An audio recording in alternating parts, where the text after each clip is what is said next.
गुरु प्यारी साध संगत जीओ, सारी संगत गढ़ के आखो वाहिगुरू जी का खालसा वाहिगुरू जी की फतेह। आपां सारे बड़भागे हाँ जो सच्चे पातशाह ने कृपा की है। आपां नूं गुरु महाराज साहब महाराज के स्थान ते नतमस्तक होने का इस भागा समा गुरु पातशाह ने बख्शिया है। शहीदां की याद दे विच आपां सारे इत्थे इकट्ठे होए हाँ, संगत कर रहे हैं। सब तो पहला पैसा भाई अमरजीत सिंह जी का बैठे ने सिंघा ने आन जी नूं बहुत ही मिठी रसना तो शब्द सरवण करवाए। उपरंत श्री भाई प्यारा सिंह जी के परिवार के बच्चों ने आप जी को गुरु महाराज के शब्द कीर्तन सरवण कराए। हुण आप जी के सन्मुख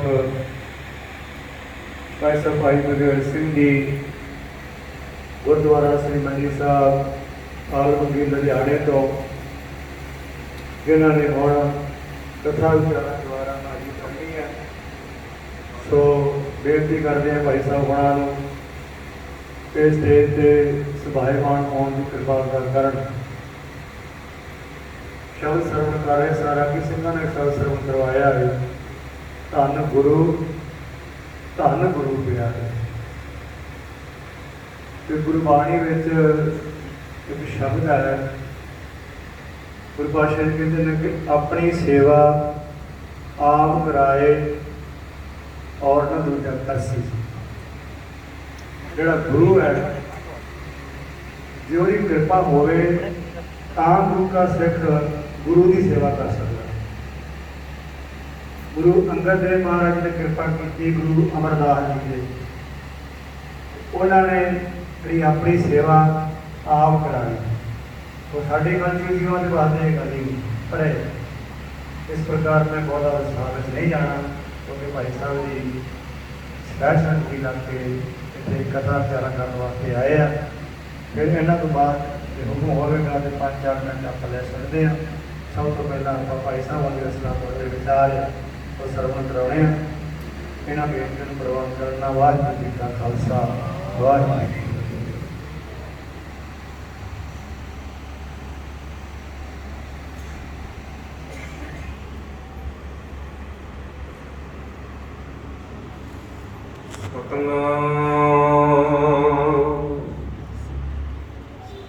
वाहिगुरू साहिब जी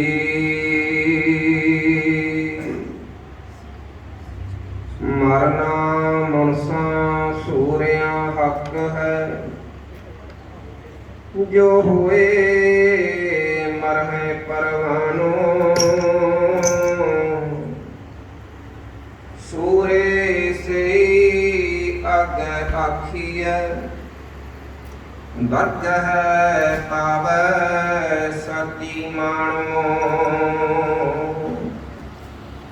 दर्द है मान पावै पत स्यों जावै। आगे दुख न लागै कर एक ध्यावै तां फल पावै। जित सेवै पौ भागै ऊंचा नहीं कहना मन में रहना। आपे जान जानो मरना मुनसा सूरिया हक है। जो होए मरण परवानो कबीर ऐसी होए तरी मन को भावत कीना। मरने ते क्या टरकना जब हाथ सिंदूरा लीना। डगमग छाड़ रे मन बौरा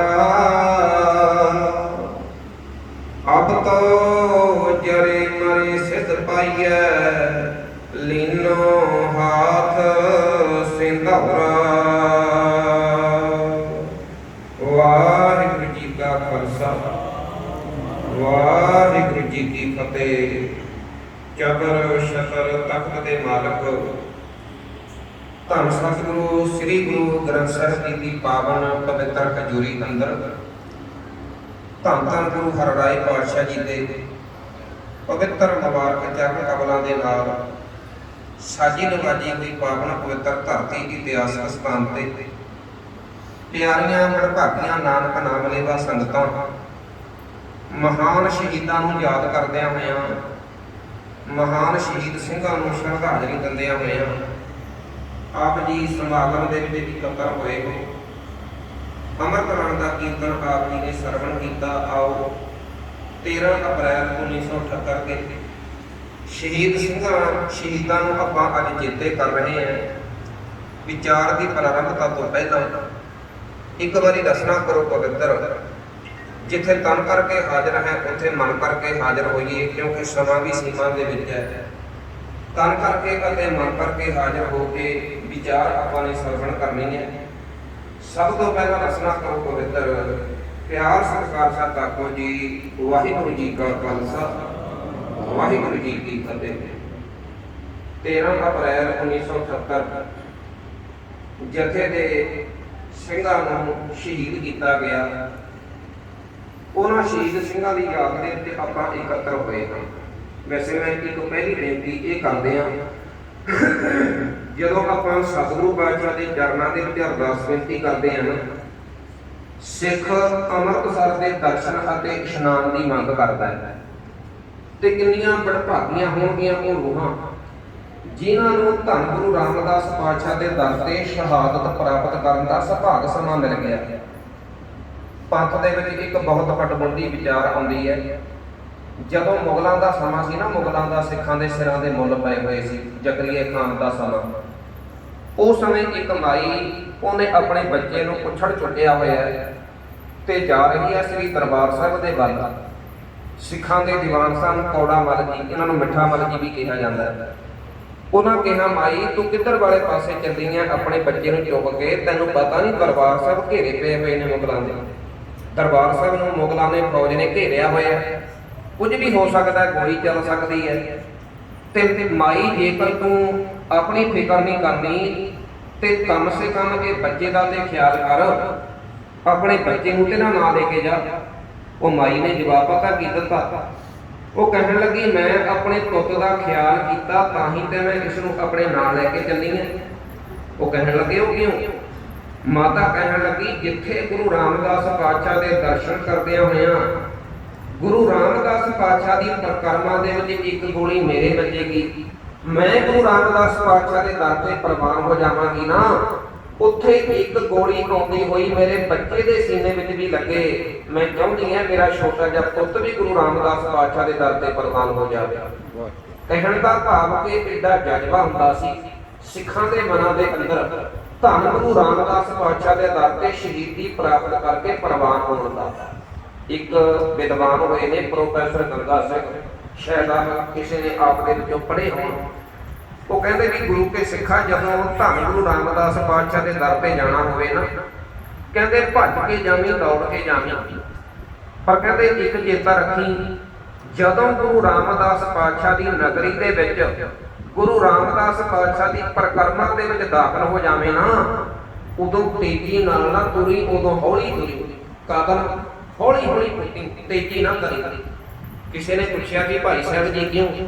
ਉਹ ਕਹਿੰਦੇ, ਭਲਿਆ ਤੈਨੂੰ ਨਹੀਂ ਪਤਾ, ਜਿਸ ਗੁਰੂ ਰਾਮਦਾਸ ਪਾਤਸ਼ਾਹ ਦੀ ਪਰਿਕਰਮਾ ਦੇ ਵਿੱਚ ਤੂੰ ਫਿਰਦਾ ਹੋਵੇਂਗਾ ਨਾ, ਜਿਸ ਗੁਰੂ ਰਾਮਦਾਸ ਪਾਤਸ਼ਾਹ ਦੀ ਨਗਰੀ ਦੇ ਵਿੱਚ ਤੂੰ ਫਿਰਦਾ ਹੋਵੇਂਗਾ ਨਾ, ਜਿਸ ਸਿਰ ਪੱਥਰ ਤੇ ਤੇਰਾ ਪੈਰ ਰੱਖਿਆ ਹੋਵੇਗਾ, ਉਹ ਪੱਥਰ ਦੇ ਥੱਲੇ ਪਤਾ ਨਹੀਂ ਕਿੰਨੇ ਸ਼ਹੀਦਾਂ ਦੀਆਂ ਹੱਡੀਆਂ ਪਈਆਂ ਹੋਣਗੀਆਂ। ਪਤਾ ਨਹੀਂ ਕਿੰਨੇ ਸ਼ਹੀਦਾਂ ਦੇ ਲਹੂ ਦੇ ਤੁਪਕੇ ਇਰਦ ਗਿਰਦ ਸੜਕਾਂ ਤੇ ਉਸ ਪਰਿਕਰਮਾ ਦੇ ਵਿੱਚ ਡਿੱਗੇ ਹੋਣਗੇ। ਉਹਨਾਂ ਸ਼ਹੀਦਾਂ ਦੇ ਆਦਰ ਸਤਿਕਾਰ ਦੇ ਵਿੱਚ ਤੇਜ਼ੀ ਨਾਲ ਨਾ ਤੁਰੀ, ਉੱਥੇ ਸਹਿਜ ਦੇ ਨਾਲ ਤੁਰੀ, ਧੀਰਜ ਦੇ ਨਾਲ ਤੁਰੀ। ਜਦੋਂ ਜਾਵੇਂ ਤੇ ਭੱਜ ਕੇ ਜਾਵੀਂ, ਪਰ ਜਦੋਂ ਦਾਖਲ ਹੋ ਜਾਵੇਂ ਨਾ, ਉਦੋਂ ਬਹੁਤੀ ਕਾਹਲੀ ਨਾ ਕਰੀ। ਤੇ ਮੈਂ ਇੱਕ ਬੇਨਤੀ ਇਹ ਵੀ ਆਪਣੇ ਚਰਨਾਂ ਵਿੱਚ ਕਰਦੇ ਹਾਂ, ਹਿੰਦੂ ਧਰਮ ਦੇ ਵਿੱਚ ਕੋਈ ਵੀ ਸ਼ਹਾਦਤ ਨਹੀਂ ਮਿਲਦੀ। ਇਸਲਾਮ ਧਰਮ ਦੇ ਵਿੱਚ ਸ਼ਹਾਦਤਾਂ ਉਂਗਲੀ ਦੇ ਮੋਢੇ ਤੇ ਗਿਣੀਆਂ ਜਾ ਸਕਦੀਆਂ ਨੇ। ਕਿ ਆਪਾਂ ਦੇਖਦੇ ਹਾਂ ਕਿ ਈਸਾਈ ਧਰਮ ਦੇ ਵਿੱਚ ਕੇਵਲ ਇੱਕ ਸ਼ਹਾਦਤ ਹੈ, ਹਜ਼ਰਤ ਈਸਾ ਜੀ।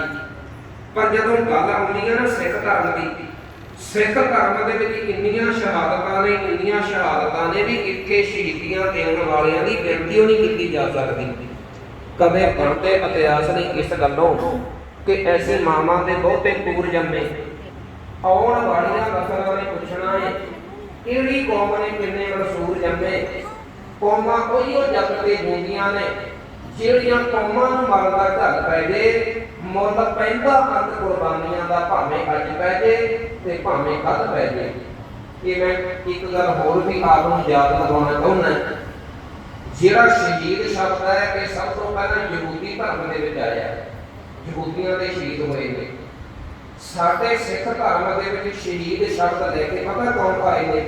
ਧੰਨ ਗੁਰੂ ਅਰਜਨ ਦੇਵ ਪਾਤਸ਼ਾਹ ਜੀ। ਤੇ ਜਿਵੇਂ 1970 ਦੇ ਸਿੱਖਾਂ ਨੇ ਸ਼ਾਂਤਮਈ ਢੰਗ ਦੇ ਨਾਲ ਸ਼ਹੀਦੀ ਪ੍ਰਾਪਤ ਕੀਤੀ ਹੈ ਨਾ, ਗੁਰੂ ਅਰਜਨ ਦੇਵ ਪਾਤਸ਼ਾਹ ਨੂੰ ਸ਼ਹੀਦਾਂ ਦੇ ਸਰਦਾਰ ਪਤਾ ਕਿਉਂ ਕਿਹਾ ਜਾਂਦਾ ਹੈ? ਸ਼ਹੀਦ ਦੇ ਹੋਰ ਵੀ ਬੜੇ ਹੋਏ ਨੇ ਗੁਰੂ ਅਰਜਨ ਦੇਵ ਪਾਤਸ਼ਾਹ। ਇਹ ਥੋੜੀ ਵੀ ਗੁਰੂ ਅਰਜਨ ਦੇਵ ਪਾਤਸ਼ਾਹ ਜੀ ਪਹਿਲੇ ਸ਼ਹੀਦ ਨੇ। ਦੁਨੀਆ ਦਾ ਸਭ ਤੋਂ ਪਹਿਲਾ ਸ਼ਹੀਦ ਮੰਨਿਆ ਜਾਂਦਾ ਸੁਕਰਾਤ, ਜਿਹਨੂੰ ਜ਼ਹਿਰ ਦਾ ਪਿਆਲਾ ਦੇ ਕੇ ਮਾਰਿਆ ਗਿਆ ਸੀ। ਅੱਜ ਸ਼ਹੀਦਾਂ ਦੀ ਗੱਲ ਵਿੱਚ ਬੈਠੇ ਆ ਨਾ ਕਿ ਮੈਂ ਤਾਂ ਬੇਨਤੀ ਕਰ ਰਿਹਾ ਪਹਿਲਾਂ, ਸਭ ਤੋਂ ਦੁਨੀਆ ਦਾ ਪਹਿਲਾ ਸ਼ਹੀਦ ਮੰਨਿਆ ਗਿਆ ਕਿ ਸੁਕਰਾਤ। ਸੁਕਰਾਤ ਤੋਂ 470 ਸਾਲ ਬਾਅਦ ਈਸਾ ਦੁਨੀਆ ਦਾ ਦੂਜਾ ਸ਼ਹੀਦ ਮੰਨਿਆ ਗਿਆ। ਸੂਲੀ ਤੇ ਟੰਗ ਕੇ ਸ਼ਹੀਦ ਕੀਤਾ ਗਿਆ ਸੀ। ਜਦੋਂ ਦਿੱਲੀ ਦੇ ਵਿੱਚ ਨਾ ਬਾਬਾ ਬੰਦਾ ਸਿੰਘ ਬਹਾਦਰ ਦੇ ਕੇ ਰੋਜ਼ 100 ਸਿੰਘ ਸ਼ਹੀਦ ਕੀਤਾ ਜਾਂਦਾ ਸੀ। ਤੇ ਖਰਗਸ਼ੀਰ ਨੂੰ ਇੱਕ ਬੜੀ ਵਿਦਵਾਨ ਸਿਆਣੀ ਔਰਤ ਨੇ ਕਿਹਾ ਸੀ ਵੀ ਖਰਗਸ਼ੀਰ, ਜਿਹੜਾ ਬਾਬਾ ਬੰਦਾ ਸਿੰਘ ਬਹਾਦਰ ਦੇ ਅੱਖਾਂ ਦੇ ਅੱਗੇ ਤੋਂ ਰੋਜ਼ 100 ਸਿੰਘ ਸ਼ਹੀਦ ਕਰਦਾ ਹੈ ਨਾ, ਉਹ ਮੈਨੂੰ ਇੰਝ ਲੱਗਦਾ ਕਿ ਜਿਵੇਂ ਰੋਜ਼ 100 ਈਸਾ ਸ਼ਹੀਦ ਹੁੰਦਾ ਹੋਵੇ।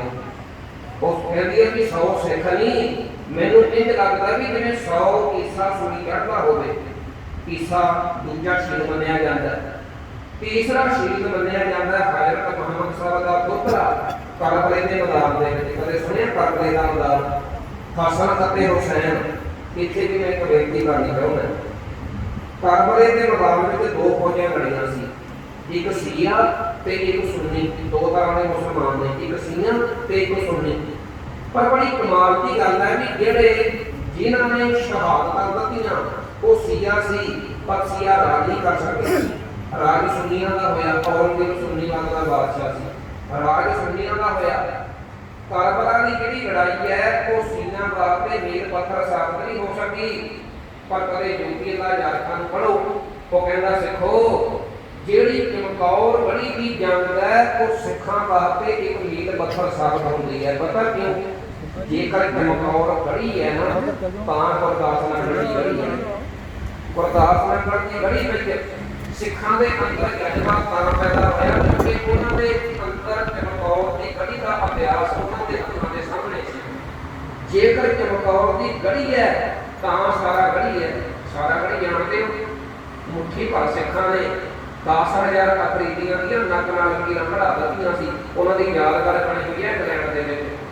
ਤੇ ਸਾਰਾ ਗੜੀ ਤਾਂ ਹੀ ਜੇਕਰ ਚਮਕੌਰ ਦੀ ਗੜੀ ਹੈ।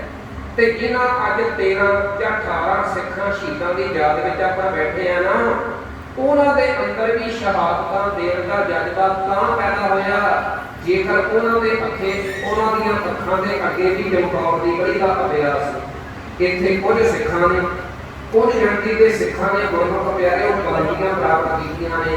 ਭਾਵੇਂ ਕੋਈ ਚਮਕੌਰ ਗੜੀ ਦੀ ਜੰਗ ਹੋਵੇ, ਭਾਵੇਂ ਕੋਈ ਸਾਰਾ ਗੜੀ ਦੀ ਜੰਗ ਹੋਵੇ। ਤੇ ਮੈਂ ਬੇਨਤੀ ਕਰਾਂਗੀ ਕਿ ਤੀਸਰਾ ਸ਼ਹੀਦ ਮੰਨਿਆ ਗਿਆ ਹਜ਼ਰਤ ਮੁਹੰਮਦ ਸਾਹਿਬ ਦਾ ਦੋਹਤਾ। ਦੁਨੀਆ ਦਾ ਚੌਥਾ ਸ਼ਹੀਦ ਮੰਨਿਆ ਗਿਆ ਮਸ਼ਹੂਰ ਪਰ ਗੁਰੂ ਅਰਜਨ ਦੇਵ ਪਾਤਸ਼ਾਹ ਸ਼ਹੀਦਾਂ ਦੇ ਸਰਤਾਜ। ਪਤਾ ਕਿਉਂ? ਕਿਉਂਕਿ ਦੁਨੀਆ ਦੇ ਵਿੱਚ ਹੁਣ ਤੱਕ ਸ਼ਹਾਦਤਾਂ ਬੜੀਆਂ ਹੋਈਆਂ ਪਰ ਅੱਗ ਦੇ ਨਾਲ ਕਿਸੇ ਨੂੰ ਸਾੜ ਕੇ ਸ਼ਹੀਦ ਕਰਦੇ ਹਨ। ਅੱਗ ਨਾਲ, ਅੱਗ ਨੇ ਨਾ ਬੜੀ ਬੜੀ ਪ੍ਰੀਖਿਆ ਲਈ ਹੈ ਸਾਡੀ। ਇੱਕ ਮਤਲਬ ਧਿਆਨ ਨਾਲ ਸੁਣਿਓ ਤਾਂ ਸਮਝ ਆਉਣਾ। ਤੁਹਾਨੂੰ ਪਤਾ ਵੀ ਕਦੇ ਅੱਗ ਤਤੀ ਕਵੀ ਦੇ ਰੂਪ ਦੇ ਵਿੱਚ ਸਾਡੀ ਮਦਦ ਕਰਦੀ ਰਹੀ ਹੈ, ਕਦੇ ਦੇਗੇ ਦੇ ਰੂਪ ਦੇ ਵਿੱਚ, ਕਦੇ ਕਵੀ ਦੇ ਰੂਪ ਦੇ ਵਿੱਚ।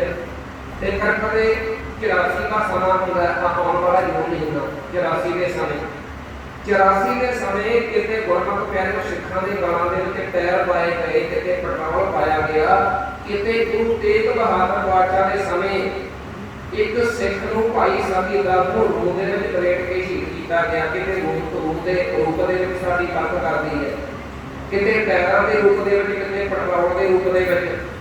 ਅੱਗ ਨੇ ਬੜੀ ਵਾਰੀ ਪੱਕ ਕਰਕੇ ਵੇਖੀ, ਬੜੀ ਵਾਰੀ ਪਰਖ ਕਰਕੇ ਵੇਖੀ, ਪਰ ਅੱਗ ਹਾਰਦੀ ਰਹੀ ਤੇ ਜਿੱਤ ਗੁਰਮੁਖ ਪਿਆਰੇ ਸੁੱਖੀ ਦੀ ਹੁੰਦੀ ਰਹੀ ਹੈ। ਮੈਂ ਬੇਨਤੀ ਕਰ ਰਿਹਾ ਸੀ, ਹੁਣ ਤੱਕ ਸ਼ਹੀਦ ਬੜੇ ਹੋਏ, ਪਰ ਅੱਗ ਦੇ ਨਾਲ ਕਿਸੇ ਨੂੰ ਭੁੱਲ ਕੇ ਸ਼ਹੀਦ ਕਰ ਦੇਣਾ, ਪਰ ਫਿਰ ਵੀ ਅਗਲਾ ਸ਼ਾਂਤ ਰਵੇ। ਤਪਾਉਣ ਵਾਲੇ ਤਪ ਜਾਣ, ਤਪਾਉਣ ਵਾਲੇ ਤਪ ਜਾਣ, ਪਰ ਜਿਹਨੂੰ ਤਤੀ ਤਵੀ ਤੇ ਬਿਠਾਇਆ ਹੋਵੇ ਉਹ ਹਾਲੇ ਵੀ ਆਤਮਾ ਸ਼ਾਂਤ ਹੋਵੇ। ਇਹੋ ਜੀ ਸ਼ਹਾਦਤ ਦੀ ਮਿਸਾਲ ਜੇਕਰ ਪਹਿਲੀ ਵਾਰ ਪ੍ਰਗਟ ਕੀਤੀ ਹੈ ਤੇ ਧੰਨ ਗੁਰੂ ਅਰਜਨ ਦੇਵ ਪਾਤਸ਼ਾਹ ਨੇ ਕੀਤੀ ਹੈ, ਤਾਂ ਸਤਿਗੁਰੂ ਪਾਤਸ਼ਾਹ ਨੂੰ ਸ਼ਹੀਦਾਂ ਦੇ ਸਰਤਾਜ ਕਿਹਾ ਜਾਂਦਾ ਹੈ। ਮੈਂ ਬਿਲਕੁਲ ਤਾਂ ਬੇਨਤੀ ਕਰ ਰਿਹਾ ਵੀ 1978 ਨੂੰ ਜਿਹੜੇ ਸ਼ਹੀਦਾਂ ਦੀ ਆਪਾਂ ਯਾਦ ਵਿੱਚ ਬੈਠੇ ਆ, ਕਿ ਉਹਨਾਂ ਨੇ ਸ਼ਾਂਤਮਈ ਢੰਗ ਦੇ ਨਾਲ ਸ਼ਹੀਦੀ ਨਹੀਂ ਪ੍ਰਾਪਤ ਕੀਤੀ, ਉਹ ਵੀ ਤੇ ਸ਼ਾਂਤਮਈ ਢੰਗ ਦੇ ਨਾਲ ਹੀ ਗਏ ਸੀ ਨਾ। ਕਿ ਮੈਂ ਬੇਨਤੀ ਤਾਂ ਕੀਤੀ ਹੈ ਵੀ ਅਭਿਆਸ ਆਪਣੇ ਆਪ ਨੂੰ ਦੁਹਰਾ ਦਿੰਦਾ ਹੈ। ਨਮਰੂਦ ਦੀ ਕਚਹਿਰੀ ਵਿੱਚ ਸੁਣਿਓ ਜੀ, ਨਮਰੂਦ ਦੀ ਕਚਹਿਰੀ ਦੇ ਵਿੱਚ ਹਜ਼ਰਤ ਇਬਰਾਹਿਮ ਨੂੰ ਕਿਹਾ ਗਿਆ ਵੀ ਤੂੰ ਅੱਗ ਦੇ ਅੰਗਿਆਰਿਆਂ ਤੇ ਤੁਰ। ਜਦੋਂ ਲੱਗਿਆ ਨਾ ਤੁਰਨ, ਉਹ ਕਹਿੰਦਾ ਜਾ ਖੁਦਾ ਮੈਨੂੰ ਡਰ ਲੱਗਦਾ, ਦੇਖੀ ਕਿਰਪਾ ਕਰਨ ਦੀ ਲਾਜ ਰੱਖਦਾ। ਕਹਿੰਦੇ ਭੱਖਦੇ ਹੋਏ ਅੱਗ ਦੇ ਅੰਗਿਆਰ ਗੁਲਾਬ ਦੇ ਫੁੱਲ ਬਣ ਗਏ। ਪਰ ਕਹਿੰਦੇ ਦੁਨੀਆ ਦੇ ਲੋਕਾਂ ਦੇ ਵਿੱਚ ਇੱਕ ਗੱਲ ਆਈ, ਸ਼ੰਕਾ ਹੋ ਗਈ। ਉਹ ਕਹਿੰਦੇ ਵੀ ਜੇਕਰ ਅੱਗ ਦੇ ਭੱਖਦੇ ਹੋਏ ਅੰਗਿਆਰ ਗੁਲਾਬ ਦੇ ਫੁੱਲ ਨਾ ਬਣਦੇ ਤੇ ਹੋ ਸਕਦਾ ਇਬਰਾਹਿਮ ਨਾ ਤੁਰ ਸਕਦਾ, ਹੋ ਸਕਦਾ ਡਰ ਜਾਂਦਾ। ਤੇ ਇੱਕ ਵਾਰ ਭਗਤ ਪਹਿਰਾਜ ਨੂੰ ਕਿਹਾ ਗਿਆ ਵੀ ਤੂੰ ਥੰਮਾਂ ਨਾਲ ਜੱਫੀ ਪਾ, ਤੇ ਉਹਨੇ ਥੰਮਾਂ ਨਾਲ ਜੱਫੀ ਪਾਉਣ ਤੋਂ ਪਹਿਲਾਂ ਆਪਣੇ ਰੱਬ ਨੂੰ ਯਾਦ ਕੀਤਾ। ਪਰ ਇੱਕ ਸ਼ੰਕਾ ਰਹਿ ਗਈ ਵੀ ਜੇਕਰ ਭਗਤ ਪਹਿਰਾਜ ਤੱਕਦੇ ਹੋਏ ਥੰਮ ਸ਼ਾਂਤ ਨਾ ਹੁੰਦੇ, ਹੋ ਸਕਦਾ ਜੱਫੀ ਨਾ ਪਾ ਸਕਦਾ, ਕਰ ਜਾਂਦਾ। ਪਰ ਗੁਰੂ ਅਰਜਨ ਦੇਵ ਪਾਤਸ਼ਾਹ ਕਹਿਣ ਲੱਗੇ ਹੈ ਅੱਗ, ਹੁਣ ਤੱਕ ਤੂੰ 2 ਵਾਰ ਆਪਣਾ ਸੁਭਾਅ ਬਦਲ ਚੁੱਕੀ ਹੈ, 2 ਵਾਰ, ਪਰ ਦੇਖੀ ਹੁਣ ਕਿਤੇ ਆਪਣਾ ਸੁਭਾਅ ਨਾ ਬਦਲੀ। ਕੱਲ ਦੁਨੀਆ ਦੇ ਲੋਕ ਇਹ ਨਾ ਕਹਿਣ ਕਿ ਜੇਕਰ ਕਦੇ ਠੰਡੀ ਨਾ ਹੁੰਦੀ, ਹੋ ਸਕਦਾ ਗੁਰੂ ਅਰਜਨ ਦੇਵ ਪਾਤਸ਼ਾਹ ਤਤੀ ਤਵੀ ਤੇ ਬੈਠ ਵੀ ਨਾ ਸਕਦੇ। ਕਿਤੇ ਦੁਨੀਆ ਦੇ ਲੋਕ ਇਹ ਨਾ ਕਹਿਣ ਸ਼ਾਂਤਮਈ ਢੰਗ ਦੇ ਨਾਲ ਜੇਕਰ ਅਭਿਆਸ ਸਭ ਤੋਂ ਪਹਿਲੀ ਵਾਰੀ ਸਿਰਜਿਆ ਤੇ ਗੁਰੂ ਅਰਜਨ ਦੇਵ ਪਾਤਸ਼ਾਹ ਨੇ, ਤੇ 13 ਅਪ੍ਰੈਲ 1978 ਨੂੰ ਸ਼ਹੀਦ ਸਿੰਘਾਂ ਨੇ ਗੁਰਮੁਖ ਪਿਆਰਿਓ ਇਸੇ ਅਭਿਆਸ ਨੂੰ ਦੁਬਾਰਾ ਦੁਹਰਾਇਆ, ਜਦੋਂ ਸ਼ਾਂਤਮਈ ਢੰਗ ਦੇ ਨਾਲ ਉਹਨਾਂ ਨੇ ਵੀ ਸ਼ਹਾਦਤਾਂ ਪ੍ਰਾਪਤ ਕੀਤੀਆਂ। ਮੈਂ ਉਹ ਬਿਲਕੁਲ ਜਿਹੜਾ ਸਮੇਂ ਦਾ ਸੀਨ ਹੈ ਤੁਹਾਡੀਆਂ ਅੱਖਾਂ ਦੇ ਸਾਹਮਣੇ ਲਿਆਉਣਾ ਚਾਹੁੰਦਾ। ਵਿਚਾਰ ਇੰਝ ਹੋਈ, ਜੀਵਨ ਸਿੰਘ ਉਮਰਾ ਨਗਰ ਦਾ ਕਾਲੀ ਜਾਗੂ ਇਹ ਦੀਵਾਨ ਸਾਹਿਬ ਮੰਜੀ ਹਾਲ ਦੇ ਵਿੱਚ ਆਪਣੇ ਸੰਗਤਾਂ ਨਾਲ ਪ੍ਰਵਚਨ ਸਾਂਝੇ ਕਰਦੇ ਪਏ ਨੇ। ਸੰਤ ਜਰਨੈਲ ਸਿੰਘ ਜੀ ਢੰਡਰਾ ਵਾਲੇ ਜੀ ਮੌਜੂਦ ਨੇ, ਹੋਰ ਬੜੇ ਸਿੱਖ ਮੌਜੂਦ ਨੇ। ਉਸ ਸਮੇਂ ਕਿਸੇ ਸੱਜਣ ਨੇ ਆ ਕੇ ਸੰਤਾਂ ਦੇ ਕੰਨ ਵਿੱਚ ਖਬਰ ਦਿੱਤੀ ਵੀ ਸੰਤ ਜੀ, ਸ਼ਹਿਰ ਦੇ ਵਿੱਚ ਜਿਹੜੇ ਨਕਲੀ ਨਿਰੰਕਾਰੀਏ ਨੇ, ਉਹਨੂੰ ਸੇਵਾ ਕਰਦੇ ਬਚਨ ਵਰਤਣੇ ਪੈਣੇ। ਜਿਹੜੇ ਨਕਲੀ ਨਿਰੰਕਾਰੀਏ ਨੇ, ਇੱਕ ਗੁਰਬਚਨ ਤੇ ਇੱਕ ਉਹਦੀ ਪਤਨੀ ਕੁਲਵੰਤ ਕੌਰ, 50,000 ਦੀ ਗਿਣਤੀ ਹੈ ਤੇ ਇੱਕ ਜਲੂਸ ਕੱਢਿਆ ਜਾ ਰਿਹਾ ਹੈ ਉਹਨਾਂ ਦੇ ਵੱਲੋਂ। ਇਹੋ ਹੋਇਆ ਸੀ ਨਾ, ਜਲੂਸ ਕੱਢਿਆ ਜਾ ਰਿਹਾ ਹੈ ਤੇ ਸਿੱਖ ਅਭਿਆਸ ਦੇ ਪ੍ਰਤੀ, ਗੁਰੂ ਗ੍ਰੰਥ ਸਾਹਿਬ ਦੀ ਬਾਣੀ ਦੇ ਪ੍ਰਤੀ ਬੜੀ ਭੱਦੀ ਸ਼ਰਧਾ ਵੀ ਉਹਨਾਂ ਲੋਕਾਂ ਦੇ ਵੱਲੋਂ ਵਰਤੀ ਜਾ ਰਹੀ ਸੀ। ਜਦੋਂ ਸੰਤਾਂ ਨੂੰ ਪਤਾ ਲੱਗਿਆ ਹੁਣ ਗੁਰ ਕੀ ਨਿੰਦਾ ਸੁਣੀ ਨਾ ਜਾਣ, ਸਿੱਖਾਂ ਦਾ ਜਿਹੜਾ ਗੁਰੂ ਦੀ ਨਿੰਦਾ ਸੁਣਦਾ ਤੇ ਸੰਤਾਂ ਨੂੰ ਜਦੋਂ ਪਤਾ ਲੱਗਿਆ ਤੇ ਉਹਨਾਂ ਨੇ ਯਕਦਮ ਫੈਸਲਾ ਕੀਤਾ ਕਿ ਅਸੀਂ ਹੁਣੇ ਜਾਵਾਂਗੇ ਤੇ ਹੁਣੇ ਜਾ ਕੇ ਉਹਨਾਂ ਨੂੰ ਸਮਝਾਉਣ ਦਾ ਯਤਨ ਕਰਾਂਗੇ। ਜੇਕਰ ਨਾ ਸਮਝੇ ਤੇ ਉਹ ਤੋਂ ਬਾਅਦ ਫਿਰ ਅਗਲਾ ਕਦਮ ਚੁੱਕਿਆ ਜਾਵੇਗਾ। ਤੇ ਨਾਲ ਸਰਕਾਰ ਨੂੰ ਕਿਹਾ ਕਿ ਅਕਾਲੀ ਸਰਕਾਰ ਹੈ, ਸਮੇਂ ਦੀ ਸਰਕਾਰ ਹੈ ਤੇ ਇਹਨਾਂ ਨੂੰ ਚੁੱਪ ਕਰਵਾਓ। ਉਹ ਕਹਿਣ ਲੱਗੇ ਐਸੀ ਚੁੱਪ ਕਿਵੇਂ ਕਰਵਾਈਏ, ਕਿਉਂਕਿ ਇਹਨਾਂ ਨੇ ਜਲੂਸ ਕੱਢਣ ਦੀ ਸਰਕਾਰ ਤੋਂ ਮਨਜ਼ੂਰੀ ਲਈ ਹੋਈ ਹੈ। ਤੇ ਸੰਤ ਗਿਆਨੀ ਜਰਨੈਲ ਸਿੰਘ ਜੀ ਢੰਡਰਾਂ ਵਾਲੇ ਜਦੋਂ ਆਪ ਤਿਆਰ ਹੋਏ ਨਾ ਜਾਣ ਦੇ ਲਈ, ਉਹ ਸਮੇਂ ਕੁਝ ਸੰਗਤ ਦੇ ਪਤਵੰਤੇ ਸੱਜਣਾ ਨੇ ਕਿਹਾ ਵੀ ਤੁਸੀਂ ਨਾ ਜਾਓ, ਤੁਸੀਂ ਨਾ ਜਾਓ, ਕਿਸੇ ਵੀ ਪ੍ਰਕਾਰ ਦੀ ਘਟਨਾ ਵਾਪਰ ਸਕਦੀ ਹੈ। ਤੇ ਬਾਬਾ ਜੀ ਕਹਿਣ ਲੱਗੇ ਵੀ ਠੀਕ ਹੈ, 150 ਸਿੱਖਾਂ ਨੂੰ ਭੇਜਾਂਗੇ ਤੇ 5-5 ਸਿੱਖ ਅਖੰਡ ਕੀਰਤਨੀ ਜਥੇ ਵਿੱਚੋਂ ਕੱਢੇ ਜਾਣਗੇ। 5-5 ਸਿੱਖ ਅਖੰਡ ਕੀਰਤਨੀ ਜਥੇ ਵਿੱਚੋਂ ਕੱਢ ਕੇ ਜਿਹੜੇ ਸਿੱਖ ਗਏ ਉਹਨਾਂ ਦੀ ਗਿਣਤੀ ਤਕਰੀਬਨ 150 ਦੇ ਕਰੀਬ ਹੈ। ਤੇ ਅਰਦਾਸ ਕੀਤੀ ਗਈ ਗੁਰੂ ਚਰਨਾਂ ਦੇ ਵਿੱਚ। ਉਹਨਾਂ ਨੂੰ ਕਿਹਾ ਵੀ ਤੁਸੀਂ ਕਿਸੇ ਵੀ ਪ੍ਰਕਾਰ ਦਾ ਸ਼ਬਦ ਨਹੀਂ ਵਰਤਣਾ, ਗਰਮ ਖਿਆਲ ਵਾਲਾ ਸ਼ਾਂਤਮਈ ਢੰਗ ਦੇ ਨਾਲ ਉਹਨਾਂ ਦੇ ਨਾਲ ਗੱਲਬਾਤ ਕਰਨੀ ਹੈ। ਅਰਦਾਸ ਬੇਨਤੀ ਕਰਕੇ ਸਿੱਖ ਜਦੋਂ ਗਏ ਜਿਹੜਾ ਲੋਹਗੜ੍ਹ ਦਾ ਕਿਲ੍ਹਾ ਹੁੰਦਾ ਨਾ, ਲੋਹਗੜ੍ਹ ਦੇ ਕਿਲ੍ਹੇ ਦਾ ਦਰਵਾਜ਼ਾ ਜਦੋਂ ਸੰਗਤਾਂ ਸਿੱਖਾਂ ਨੇ ਪਾਰ ਕੀਤਾ ਕਿ ਜਦੋਂ ਫਾਸਲਾ ਬਿਲਕੁਲ 300 ਗਜ ਤੇ 400 ਗਜ ਦਾ ਰਹਿ ਗਿਆ, ਉਹਦੇ ਵਿਚਾਰੇ ਸ਼ਾਂਤਮਈ ਢੰਗ ਦੇ ਨਾਲ ਗੱਲਬਾਤ ਕਰਨ ਵਾਸਤੇ ਆ ਰਹੀ ਸੀ। ਪਰ ਤੁਹਾਨੂੰ ਪਤਾ ਹੀ ਹੈ ਚੰਗੀ ਤਰ੍ਹਾਂ, ਜਿਹੜਾ ਵੀ ਇਹ ਕੋਈ ਕਰਵਾਇਆ ਜਾ ਰਿਹਾ ਸੀ, ਇਹ ਸਭ ਸਰਕਾਰੀ ਸਹਿ ਤੇ ਕਰਵਾਇਆ ਜਾ ਰਿਹਾ ਸੀ। ਸਿੱਖਾਂ ਨੂੰ ਜਲੀਲ ਕਰਦੇ ਲਈ, ਸਿੱਖਾਂ ਨੂੰ ਘਿਰਾਉਣ ਦੇ ਲਈ, ਸਿੱਖਾਂ ਨੂੰ ਗੁਰਮਤਿ ਪਿਆਰੇ ਉੱਪਰ ਢਾਉਣ ਦੇ ਲਈ ਉਹਨਾਂ ਦੇ ਵੱਲੋਂ ਤਾਂ ਇਹੋ ਜਿਹੀ ਸ਼ਬਦਾਵਲੀ ਵਰਤੀ ਜਾ ਰਹੀ ਸੀ। ਉਸੇ ਸਮੇਂ ਕਿਸੇ ਦੇ ਇਸ਼ਾਰੇ ਤੇ ਤੜਾਤਾੜ ਗੋਲੀਆਂ ਚੱਲਣੀਆਂ ਸ਼ੁਰੂ ਹੋਈਆਂ ਤੇ 78 ਦੇ ਤਕਰੀਬਨ ਜਿਹੜੇ ਸਿੱਖ ਨੇ ਉਹ ਜ਼ਖਮੀ ਹੋ ਜਾਂਦੇ ਨੇ ਤੇ 18 ਦੇ ਕਰੀਬ ਜਿਹੜੇ ਸਿੱਖ ਨੇ ਉਹ ਸ਼ਹੀਦੀ ਪ੍ਰਾਪਤ ਕਰ ਜਾਂਦੇ ਨੇ। ਤੇ ਜਦੋਂ ਇਹ ਘਟਨਾ ਵਾਪਰਦੀ ਹੈ ਨਾ, ਜਦੋਂ ਇਹ ਖੂਨੀ ਸਾਕਾ ਵਾਪਰਿਆ ਤੇ ਇੱਕ ਹੈਰਾਨੀ ਦੀ ਗੱਲ ਤੁਸੀਂ ਦੇਖੋ ਵੀ ਨਿਰੰਕਾਰੀਏ ਗੁਰਬਚਨ ਦੇ ਸਮਾਗਮ ਦੇ ਵਿੱਚ ਰੱਤੀ ਭਾਗੀ ਫਰਕ ਨਹੀਂ ਪਿਆ, ਉਹ ਆਪਣਾ ਭਾਸ਼ਣ ਦਿੰਦਾ ਰਿਹਾ। ਹਾਲਾਂਕਿ ਬਿਲਕੁਲ ਕੋਲ ਇੰਨਾ ਖੂਨੀ ਖਰਾਬਾ ਹੋ ਜਾਵੇ ਤਾਂ ਤੁਸੀਂ ਬੈਠੇ ਹੋ ਨਾ, ਆਪਣੇ ਕੋਲ ਇੱਥੇ ਗੋਲੀ ਚੱਲ ਜਾਵੇ, ਕੋਈ ਖੂਨ ਖਰਾਬਾ ਹੋ ਜਾਵੇ, ਕੀ ਆਪਾਂ ਇੱਥੇ ਇਕੱਠੇ ਕਿਵੇਂ ਬੈਠ ਸਕਦੇ ਹਾਂ? ਪਰ ਉਹਦੇ ਸਮਾਗਮ ਦੇ ਵਿੱਚ ਕੋਈ ਫਰਕ ਨਹੀਂ ਪਿਆ, ਉਹ ਆਪਣਾ ਭਾਸ਼ਣ ਦਿੰਦਾ ਰਿਹਾ ਕਿਉਂਕਿ ਸਰਕਾਰ ਦੀ ਸਹਿ ਸੀ, ਕੇਂਦਰ ਦੇ ਵੱਲੋਂ ਸਹਿ ਸੀ। ਤੇ ਉਹਦਾ ਸਮਾਗਮ ਹੁੰਦਾ ਸ਼ਾਮ 4 ਵਜੇ ਤੇ 4 ਵਜੇ ਜਦੋਂ ਸਮਾਪਤੀ ਹੁੰਦੀ ਹੈ ਫਿਰ ਉਹਦੇ ਵਾਸਤੇ ਹੈਲੀਕਾਪਟਰ ਮੰਗਾਇਆ ਗਿਆ ਤੇ ਜਹਾਜ਼ ਦੇ ਰਾਹੀਂ ਉਹਨੂੰ ਦਿੱਲੀ ਵਿਖੇ ਪਹੁੰਚਾ ਦਿੱਤਾ ਗਿਆ। ਜਦੋਂ ਖੂਨੀ ਸਾਕਾ ਵਾਪਰਿਆ, ਕਿਸੇ ਨੇ ਕਿਹਾ ਪਿਆਰਿਓ, ਇੰਜ ਲੱਗਦਾ ਹੈ ਵੀ ਜਿਵੇਂ ਹੁਣ ਤੋਂ 59 ਸਾਲ ਪਹਿਲਾਂ ਦਾ ਖੂਨੀ ਸਾਕਾ ਅੱਜ ਸਾਨੂੰ ਯਾਦ ਕਰਵਾਤਾ ਹੋਵੇ। ਹੁਣ ਤੋਂ 59 ਸਾਲ ਪਹਿਲਾਂ, 78 ਤੋਂ 59 ਸਾਲ ਪਹਿਲਾਂ ਕੀ ਹੋਇਆ ਸੀ? ਇਸੇ ਹੀ ਦਿਨ 13 ਅਪ੍ਰੈਲ 1919 ਨੂੰ ਜਲਿਆਂਵਾਲੇ ਬਾਗ ਦੇ ਵਿੱਚ ਜਨਰਲ ਅਡਵਾਇਰ ਦੇ ਵੱਲੋਂ ਗੋਲੀਆਂ ਮਾਰ ਕੇ ਬਹੁਤ ਸਾਰੇ ਸਿੱਖਾਂ ਨੂੰ ਉਦੋਂ ਵੀ ਸ਼ਹੀਦ ਕੀਤਾ ਗਿਆ ਸੀ। ਕਿਸੇ ਨੇ ਕਿਹਾ 59 ਸਾਲ ਪਹਿਲਾਂ ਦਾ ਇੰਜ ਲੱਗਦਾ ਜਿਵੇਂ ਸਾਕਾ ਦੁਬਾਰਾ ਵਾਪਰ ਗਿਆ ਹੋਵੇ। ਕੋਈ ਕਹਿੰਦਾ ਇੰਜ ਲੱਗਦਾ ਵੀ ਜਿਵੇਂ 1921 ਦੇ ਵਿੱਚ ਲਛਮਣ ਸਿੰਘ ਧਾਲੀਵਾਲ ਤੇ ਹੋਰ ਬੜੇ ਸਿੱਖਾਂ ਨੇ ਆਪਣੀ ਕੁਰਬਾਨੀ ਦਿੱਤੀ, ਜਿਵੇਂ ਇੰਜ ਲੱਗਦਾ ਵੀ ਇਹ ਨਨਕਾਣਾ ਸਾਹਿਬ ਦਾ ਸਾਕਾ ਦੁਬਾਰਾ ਅੱਜ ਦੁਹਰਾ ਦਿੱਤਾ ਹੋਵੇ। ਕਿੰਨੇ ਸਿੱਖਾਂ ਨੂੰ ਸ਼ਹੀਦ ਕਰ ਦਿੱਤਾ ਗਿਆ ਤੇ ਖਬਰ ਗਈ ਸੰਤ ਗਿਆਨੀ ਜਰਨੈਲ ਸਿੰਘ ਜੀ ਭਿੰਡਰਾਂ ਵਾਲਿਆਂ ਦੇ ਕੋਲ ਤੇ ਉਹ ਜ਼ਖਮੀ ਸਿੱਖਾਂ ਦੀ ਸੰਭਾਲ ਕੀਤੀ ਗਈ। ਜਿਹੜੇ ਸਿੱਖ ਸ਼ਹੀਦ ਹੋ ਚੁੱਕੇ ਨੇ ਇਹਨਾਂ ਦਾ ਸੰਸਕਾਰ ਕੀਤਾ ਗਿਆ ਸੀ ਗੁਰਮਤਿ ਪਿਆਰੇ 15/4/78 ਨੂੰ। ਇਹ ਘਟਨਾ ਵਾਪਰਦੀ ਹੈ 13/4/78 ਨੂੰ। 15/4/78 ਨੂੰ ਇਹਨਾਂ 18 ਸਿੰਘਾਂ ਦਾ ਜਿੱਥੇ ਬਵੇਕਸਰ ਨਾਮ ਦਾ ਸਥਾਨ ਹੈ, ਬਵੇਕਸਰ ਨਾਮ ਦੇ ਸਥਾਨ ਤੇ ਇਹਨਾਂ ਸਿੰਘਾਂ ਦਾ ਸੰਸਕਾਰ ਕੀਤਾ ਗਿਆ। ਤੇ ਮੈਂ ਬੇਨਤੀ ਕਰਾਂ ਕਿ ਗੁਰਮਤਿ ਪਿਆਰਿਓ, ਜਿਹੜੇ ਆਪਣੇ ਵੱਲੋਂ ਜਿਹੜੇ ਬਾਕੀ ਜ਼ਖਮੀ ਸਿੱਖ ਸੀ ਉਹਨਾਂ ਦੀ ਗੁਰਮਤਿ ਪਿਆਰੀ ਚੰਗੀ ਤਰ੍ਹਾਂ ਦੇ ਨਾਲ ਆਪਣੇ ਵੱਲੋਂ ਮਰਨ ਪੱਟੀ ਕੀਤੀ ਗਈ, ਪਰ ਨਾਲ ਹੀ ਹਾਂ ਸੰਤਾਂ ਦੇ ਵੱਲੋਂ ਇਹ ਆਪਣੇ ਵੱਲੋਂ ਐਲਾਨ ਕਰ ਦਿੱਤਾ ਗਿਆ ਸੀ ਕਿ ਇੱਕ ਸਿੱਖ ਦਾ ਡੋਲਿਆ ਹੋਇਆ ਲਹੂ ਦਾ ਕਤਰਾ ਅਜਾਈ ਨਹੀਂ ਜਾਵੇਗਾ।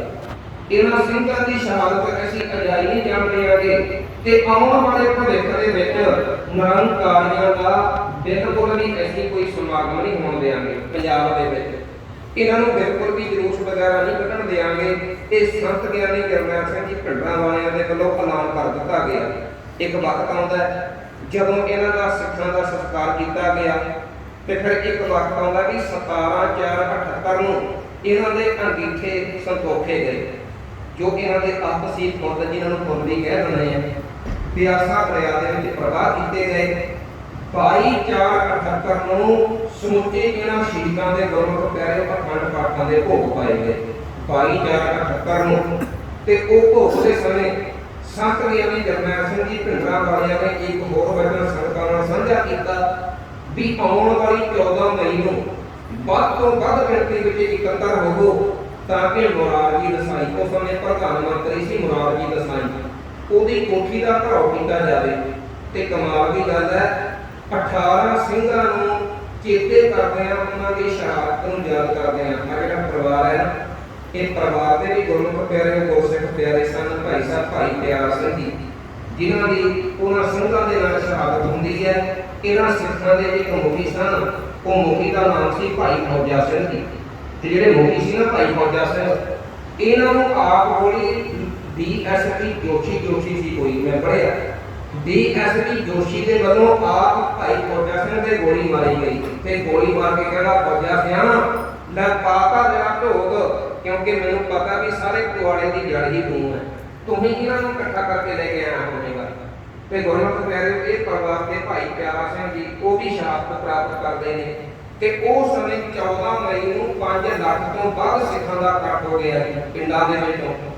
ਮੁਰਾਦ ਜੀ ਦਸਾਈ ਪ੍ਰਧਾਨ ਮੰਤਰੀ ਦੀ ਕੋਠੀ ਦਾ ਘਰਾਓ ਕੀਤਾ ਗਿਆ, ਪਰ ਜਦੋਂ ਉਹਨੂੰ ਪਤਾ ਲੱਗਿਆ ਵੀ ਪਿੰਡਾਂ ਦੇ ਸਿੱਖ ਇਕੱਠੇ ਹੋ ਕੇ ਆ ਗਏ, ਉਹ ਪਤਾ ਨਹੀਂ ਕਿੱਥੇ ਗਾਇਬ ਹੋ ਗਿਆ।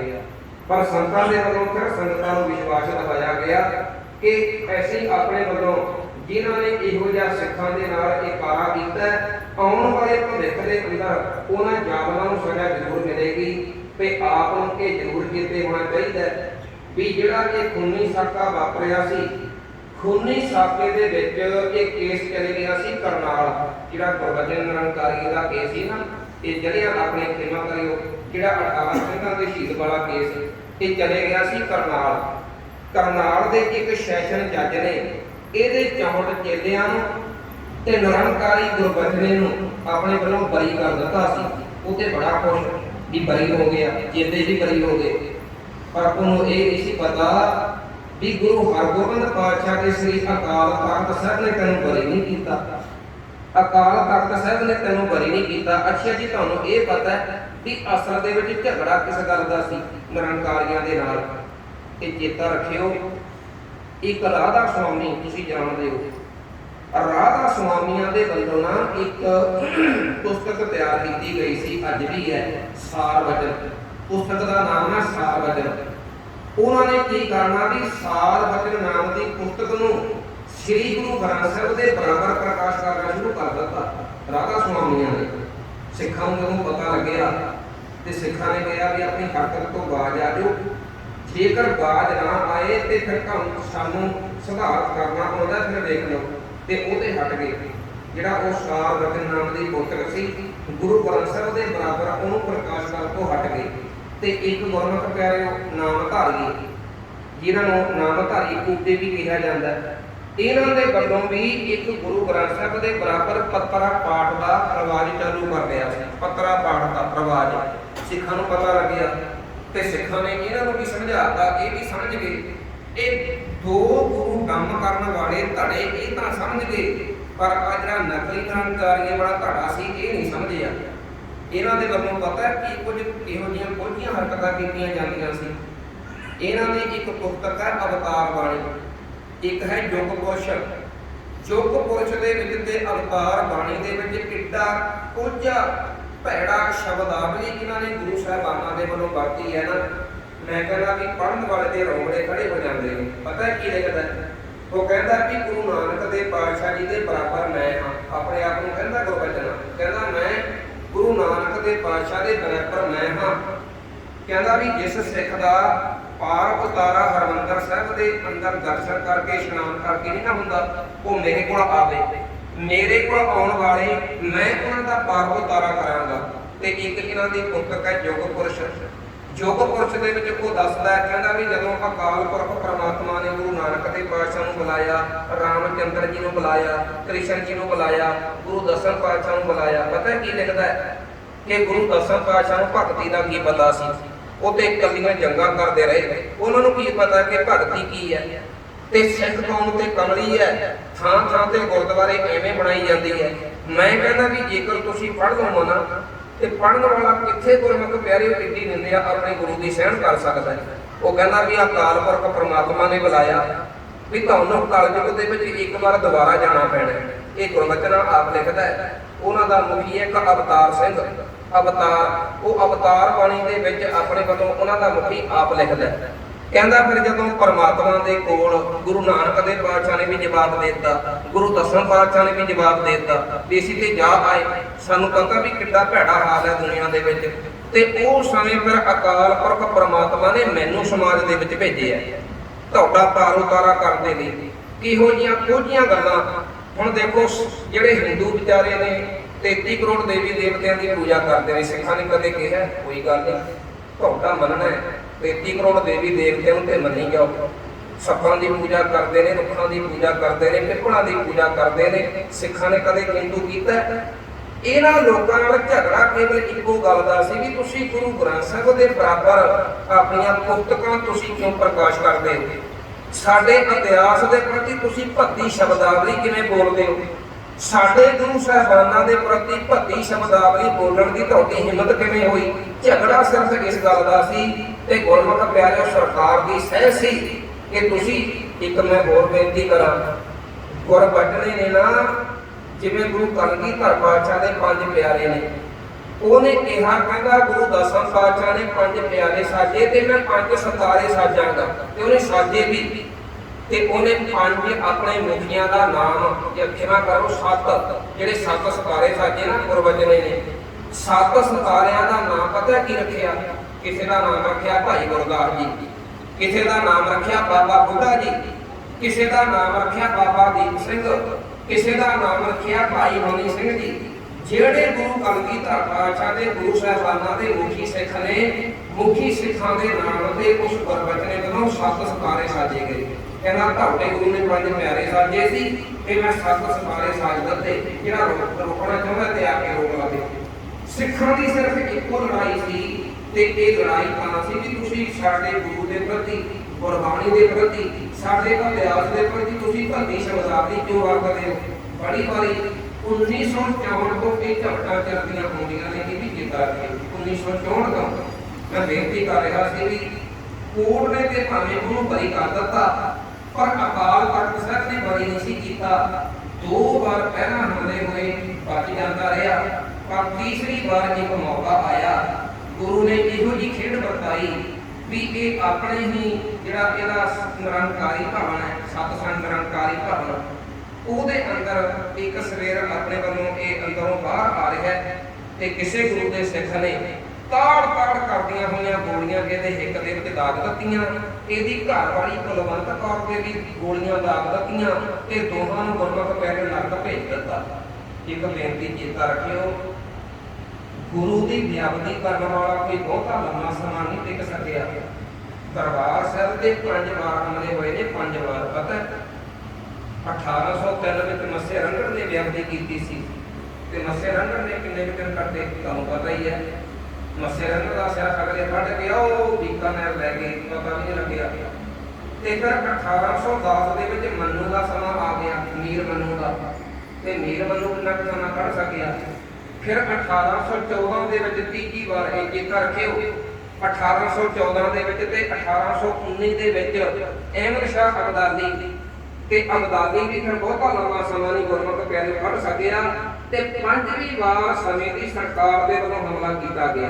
ਇਹ ਚੇਤਾ ਰੱਖਿਓ, ਦਰਬਾਰ ਸਾਹਿਬ ਤੇ ਹਮਲਾ ਕਰਨ ਵਾਲੇ, ਗੁਰੂ ਦੇ ਪ੍ਰਤੀ ਬੇਅਦਬੀ ਵਾਲੇ ਬੋਲ ਬੋਲਣ ਵਾਲੇ ਇਸ ਦੁਨੀਆ ਦੇ ਤਖਤ ਤੇ ਬਹੁਤਾ ਲੰਮਾ ਸਮਾਂ ਟਿਕ ਨਹੀਂ ਸਕੇ। ਉਹ ਗੁਰਬਚਨੇ ਦਾ ਵੀ ਭੋਗ ਪਾ ਦਿੱਤਾ ਗਿਆ।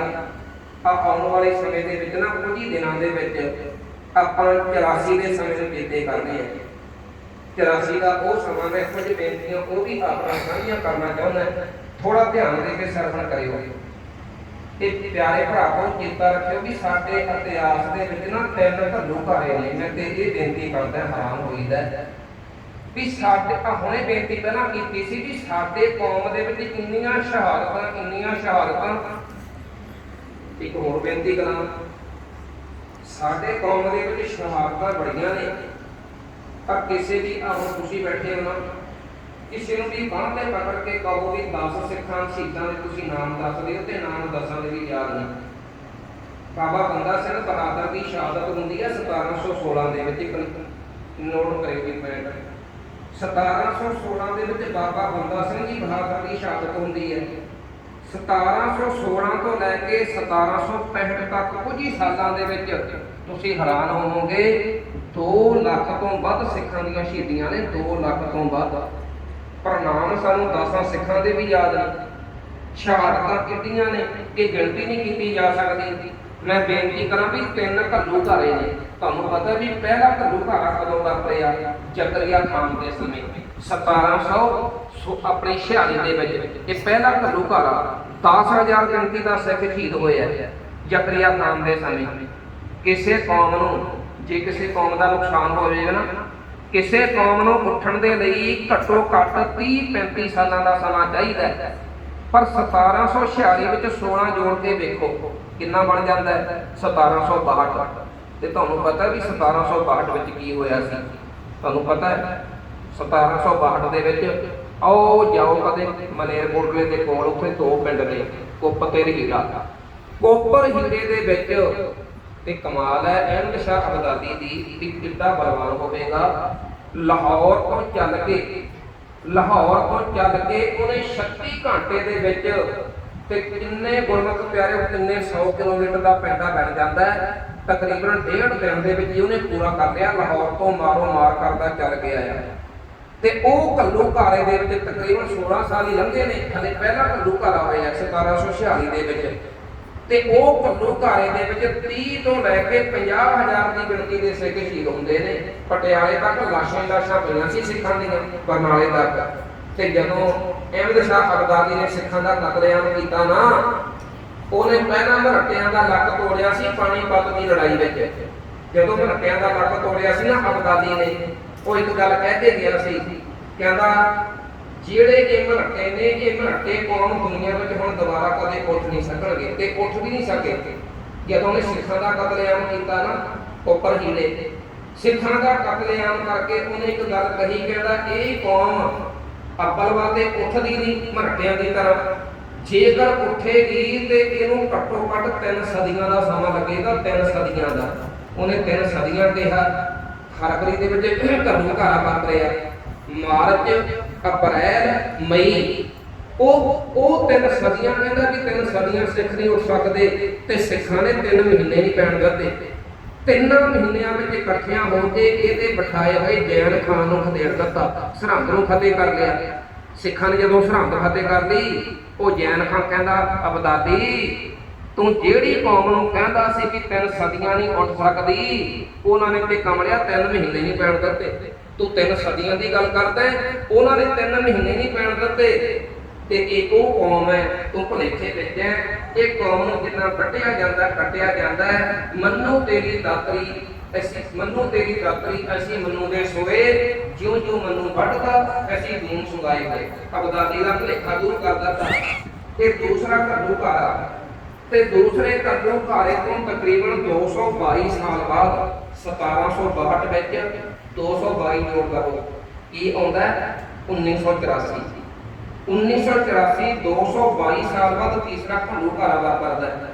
ਤੇ ਪਰ ਹਾਂ ਇੱਕ ਫਰਕ ਹੈ, ਜਿਹੜੇ ਪਹਿਲੇ ਘੱਲੂਘਾਰੇ ਕਤਲੋ ਗਾਰਤ ਹੋਈ ਉਹ ਬਗਾਨਿਆਂ ਦੇ ਵੱਲੋਂ ਵਰਤਾਇਆ ਹੋਇਆ ਕਹਿਰ ਸੀ, ਕਿਉਂਕਿ ਬਗਾਨੇ ਸੀ। ਜ਼ਕਰੀਆ ਖਾਨ ਵੀ ਬਗਾਨਾ ਸੀ ਤੇ ਅਬਦਾਲੀ ਵੀ ਬਗਾਨਾ ਸੀ। ਚਲੋ ਦਰਦ ਤੇ ਹੁੰਦਾ ਹੈ, ਪਰ ਜੇਕਰ ਕਹਿਰ ਕਰਨ ਵਾਲਾ ਬਗਾਨਾ ਹੋਵੇ ਦਰਦ ਕੁਝ ਘੱਟ ਹੋ ਜਾਂਦਾ ਹੈ। ਵੀ ਚਲੋ ਬਗਾਨੇ ਇਹੋ ਜਿਹਾ ਕੁਝ ਕਰੇ ਹੀ ਕਰਦੇ ਨੇ, ਪਰ ਉਦੋਂ ਦਰਦ ਸਹਿਣਾ ਬੜਾ ਔਖਾ ਹੋ ਜਾਂਦਾ ਹੈ ਜਦੋਂ ਕਹਿਰ ਵਰਤਾਉਣ ਵਾਲਾ ਬਗਾਨਾ ਨਹੀਂ ਖੁਦ ਆਪਣਾ ਹੋਵੇ। ਹੁਣ ਜਿਹੜੇ ਮੈਂ ਇੱਥੇ ਸ਼ਬਦ ਵਰਤਣਾ ਨਹੀਂ ਚਾਹੁੰਦਾ, ਜਿਹੜੇ ਲੋਕਾਂ ਨੇ ਉਹ ਸਮੇਂ ਸਰਕਾਰ ਦਾ ਜਿਹੜੇ ਆਮ ਲੋਕਾਂ ਨੇ ਉਹ ਸਮੇਂ ਭਾਰਤੀ ਫੌਜ ਦਾ ਸਾਥ ਦਿੱਤਾ। ਤੁਸੀਂ ਆਪਣੇ ਕਦੇ ਖਿਆਲ ਕਰਕੇ ਦੇਖੋ ਵੀ ਕੀ ਉਹਨਾਂ ਲੋਕਾਂ ਦੀ ਖਾਤਰ ਧੰਨ ਗੁਰੂ ਤੇਗ ਬਹਾਦਰ ਪਾਤਸ਼ਾਹ ਨੇ ਆਪਣਾ ਬਲੀਦਾਨ ਨਹੀਂ ਸੀ ਦਿੱਤਾ। ਜਿਹੜੇ ਲੋਕਾਂ ਨੇ ਉਹ ਸਮੇਂ ਗੁਰਮਤਿ ਪਿਆਰੇ ਸਿੱਖਾਂ ਦੇ ਨਾਲ ਇਹੋ ਜਿਹਾ ਬੱਚੀਆਂ ਦੇ ਨਾਲ ਇਹੋ ਜਿਹਾ ਵਹਿਸ਼ੀਕਰਨ ਕੀਤਾ ਕਿ ਸਿੱਖ ਉਹਨਾਂ ਬੱਚੀਆਂ ਦੀ ਕਦੇ ਪੱਤ ਬਚਾ ਕੇ ਕਾਬਲ ਭੰਡਾਰ ਦੇ ਉਹਨਾਂ ਬਾਜ਼ਾਰਾਂ ਦੇ ਵਿੱਚੋਂ ਉਹਨਾਂ ਬੱਚੀਆਂ ਦੀ ਪੱਤ ਬਚਾ ਕੇ ਲੈ ਕੇ ਆਉਂਦੇ ਰਹੇ। ਮੈਂ ਬੇਨਤੀ ਕਰਾਂ ਵੀ 84 ਦੇ ਸਮੇਂ ਜਿਹੜਾ ਵਰਤਾਇਆ ਹੋਇਆ ਕਹਿਰ ਸੀ ਉਹ ਬਗਾਨਿਆਂ ਦੇ ਵੱਲੋਂ ਨਹੀਂ, ਉਹ ਆਪਣਿਆਂ ਦੇ ਵੱਲੋਂ ਵਰਤਾਇਆ ਹੋਇਆ ਕਹਿਰ ਸੀ। ਜਿਨ੍ਹਾਂ ਲੋਕਾਂ ਦੇ ਮੰਦਰਾਂ ਦੀ ਖਾਤਰ ਤਿਲਕ ਜੰਝੂ ਉਹਨਾਂ ਮੰਦਰਾਂ ਦੀ ਖਾਤਰ, ਉਹ ਤਿਲਕ ਜੰਝੂ ਦੀ ਖਾਤਰ ਜਿਹੜੇ ਧੰਨ ਗੁਰੂ ਤੇਗ ਬਹਾਦਰ ਪਾਤਸ਼ਾਹ ਨੇ ਆਪਣੇ ਆਪੇ ਨੂੰ ਕੁਰਬਾਨ ਕਰ ਦਿੱਤਾ, ਉਹਨਾਂ ਲੋਕਾਂ ਨੇ ਸਿੱਖਾਂ ਦੇ ਹਰਮੰਦਰ ਨੂੰ ਗੁਰਮਤਿ ਕਹਿ ਕੇ ਢਹਿ ਢੇਰੀ ਕਰ ਦਿੱਤਾ। ਤੇ ਉਹ ਲੋਕਾਂ ਤੇ ਕਹਿਰ ਕੀਤਾ ਗਿਆ ਜਿਨ੍ਹਾਂ ਨੇ ਇਸ ਦੇਸ਼ ਦੀ ਆਜ਼ਾਦੀ ਲਈ ਸਭ ਤੋਂ ਵੱਧ ਕੁਰਬਾਨੀਆਂ ਕੀਤੀਆਂ ਨੇ। ਤੁਹਾਨੂੰ ਪਤਾ ਹੈ ਭਾਰਤ ਦੀ ਆਜ਼ਾਦੀ ਦੇ ਲਈ ਭਾਵੇਂ ਸਮਾਂ ਅੰਗਰੇਜ਼ਾਂ ਦਾ ਹੋਵੇ ਭਾਵੇਂ ਸਮਾਂ ਮੁਗਲਾਂ ਦਾ ਹੋਵੇ, ਸਭ ਤੋਂ ਵੱਧ ਸ਼ਹੀਦੀਆਂ ਕਿਹਦੀਆਂ ਨੇ? ਪੰਜਾਬੀ ਲੋਕਾਂ ਦੀਆਂ। ਅੰਗਰੇਜ਼ਾਂ ਦੇ ਸਮੇਂ ਦੀ ਤੁਸੀਂ ਕੱਢ ਕੇ ਵੇਖ ਲਓ, ਨੁਕਤੇ ਕੱਢ ਕੇ ਵੇਖੋ, ਉਹ ਸਮੇਂ ਦਾ ਰਿਕਾਰਡ ਕੱਢ ਕੇ ਵੇਖੋ। ਜਿਹੜੀ ਕੌਮ ਨੇ ਇਸ ਦੇਸ਼ ਦੀ ਆਜ਼ਾਦੀ ਲਈ ਸਭ ਤੋਂ ਵੱਧ ਕੁਰਬਾਨੀਆਂ ਕੀਤੀਆਂ, ਪਰ ਸਭ ਤੋਂ ਵੱਧ ਉਸੇ ਕੌਮ ਦੇ ਲੋਕਾਂ ਦੇ ਗੁਰਮਤਿ ਪਿਆਰੇ ਜਨਮ ਕੀਤਾ ਗਿਆ। ਆਪਾਂ ਇੱਕ ਬੇਨਤੀ ਕਰਨੀ ਚਾਹੁੰਦਾ, ਅੱਜ ਬੜੇ ਲੋਕ ਨੇ ਜਿਹੜੇ ਕਹਿੰਦੇ ਵੀ ਸਾਡਾ ਦੇਸ਼ ਹੈ ਜੀ, ਸਾਡਾ ਹਿੰਦੁਸਤਾਨ ਹੈ, ਪਰ ਉਹਨਾਂ ਲੋਕਾਂ ਨੇ ਇਸ ਦੇਸ਼ ਦੀ ਖਾਤਰ ਇੱਕ ਕਤਰਾ ਵੀ ਨਹੀਂ ਲਹੂ ਦਾ ਬਹਾਇਆ। विद्वान का बड़ा प्यारा बोल है, तो कहना जब गुरसिका को लहू की जरूरत पड़ी तो सबसे पहले गर्दन कटाई हमने, अब बहार आई है अहले चमन पे, कहते हो कि वतन तुम्हारा नहीं, चमन तुम्हारा नहीं, चमन हमारा है। ਜਦੋਂ ਕੁਰਬਾਨੀਆਂ ਦੀ ਲੋੜ ਪਈ, ਜਦੋਂ ਲਹੂ ਦੇਣ ਦੀ ਲੋੜ ਪਈ ਤੇ ਉਦੋਂ ਸਿੱਖਾਂ ਨੂੰ ਅੱਗੇ ਕਰ ਦਿੱਤਾ। ਜਦੋਂ ਹੱਕ ਦੇਣ ਦਾ ਸਮਾਂ ਆਇਆ ਤੇ ਸਿੱਖਾਂ ਨੂੰ ਗਦਾਰ ਕਹਿ ਦਿੱਤਾ। ਆਏ ਸਿਆਣਿਆ, ਜਦੋਂ ਸਿੱਖਾਂ ਨੇ ਆਪਣੀ ਆਜ਼ਾਦੀ ਦੀ ਮੰਗ ਕੀਤੀ, ਆਪਣੇ ਹੱਕਾਂ ਦੀ ਮੰਗ ਕੀਤੀ, ਉਦੋਂ ਤੁਸੀਂ ਸਿੱਖਾਂ ਨੂੰ ਜਰੈਣ ਪੇਸ਼ਾ ਕੌਮ ਕਹਿ ਦਿੱਤਾ। ਉਦੋਂ ਤੁਸੀਂ ਇਹਨਾਂ ਨੂੰ ਆਪਣੇ ਵੱਲੋਂ ਕਿਤੇ ਗਦਾਰ ਕਹਿ ਦਿੱਤਾ, ਕਿਤੇ ਦੋਸਤ ਧਰੋਹੀ ਕਹਿ ਦਿੱਤਾ।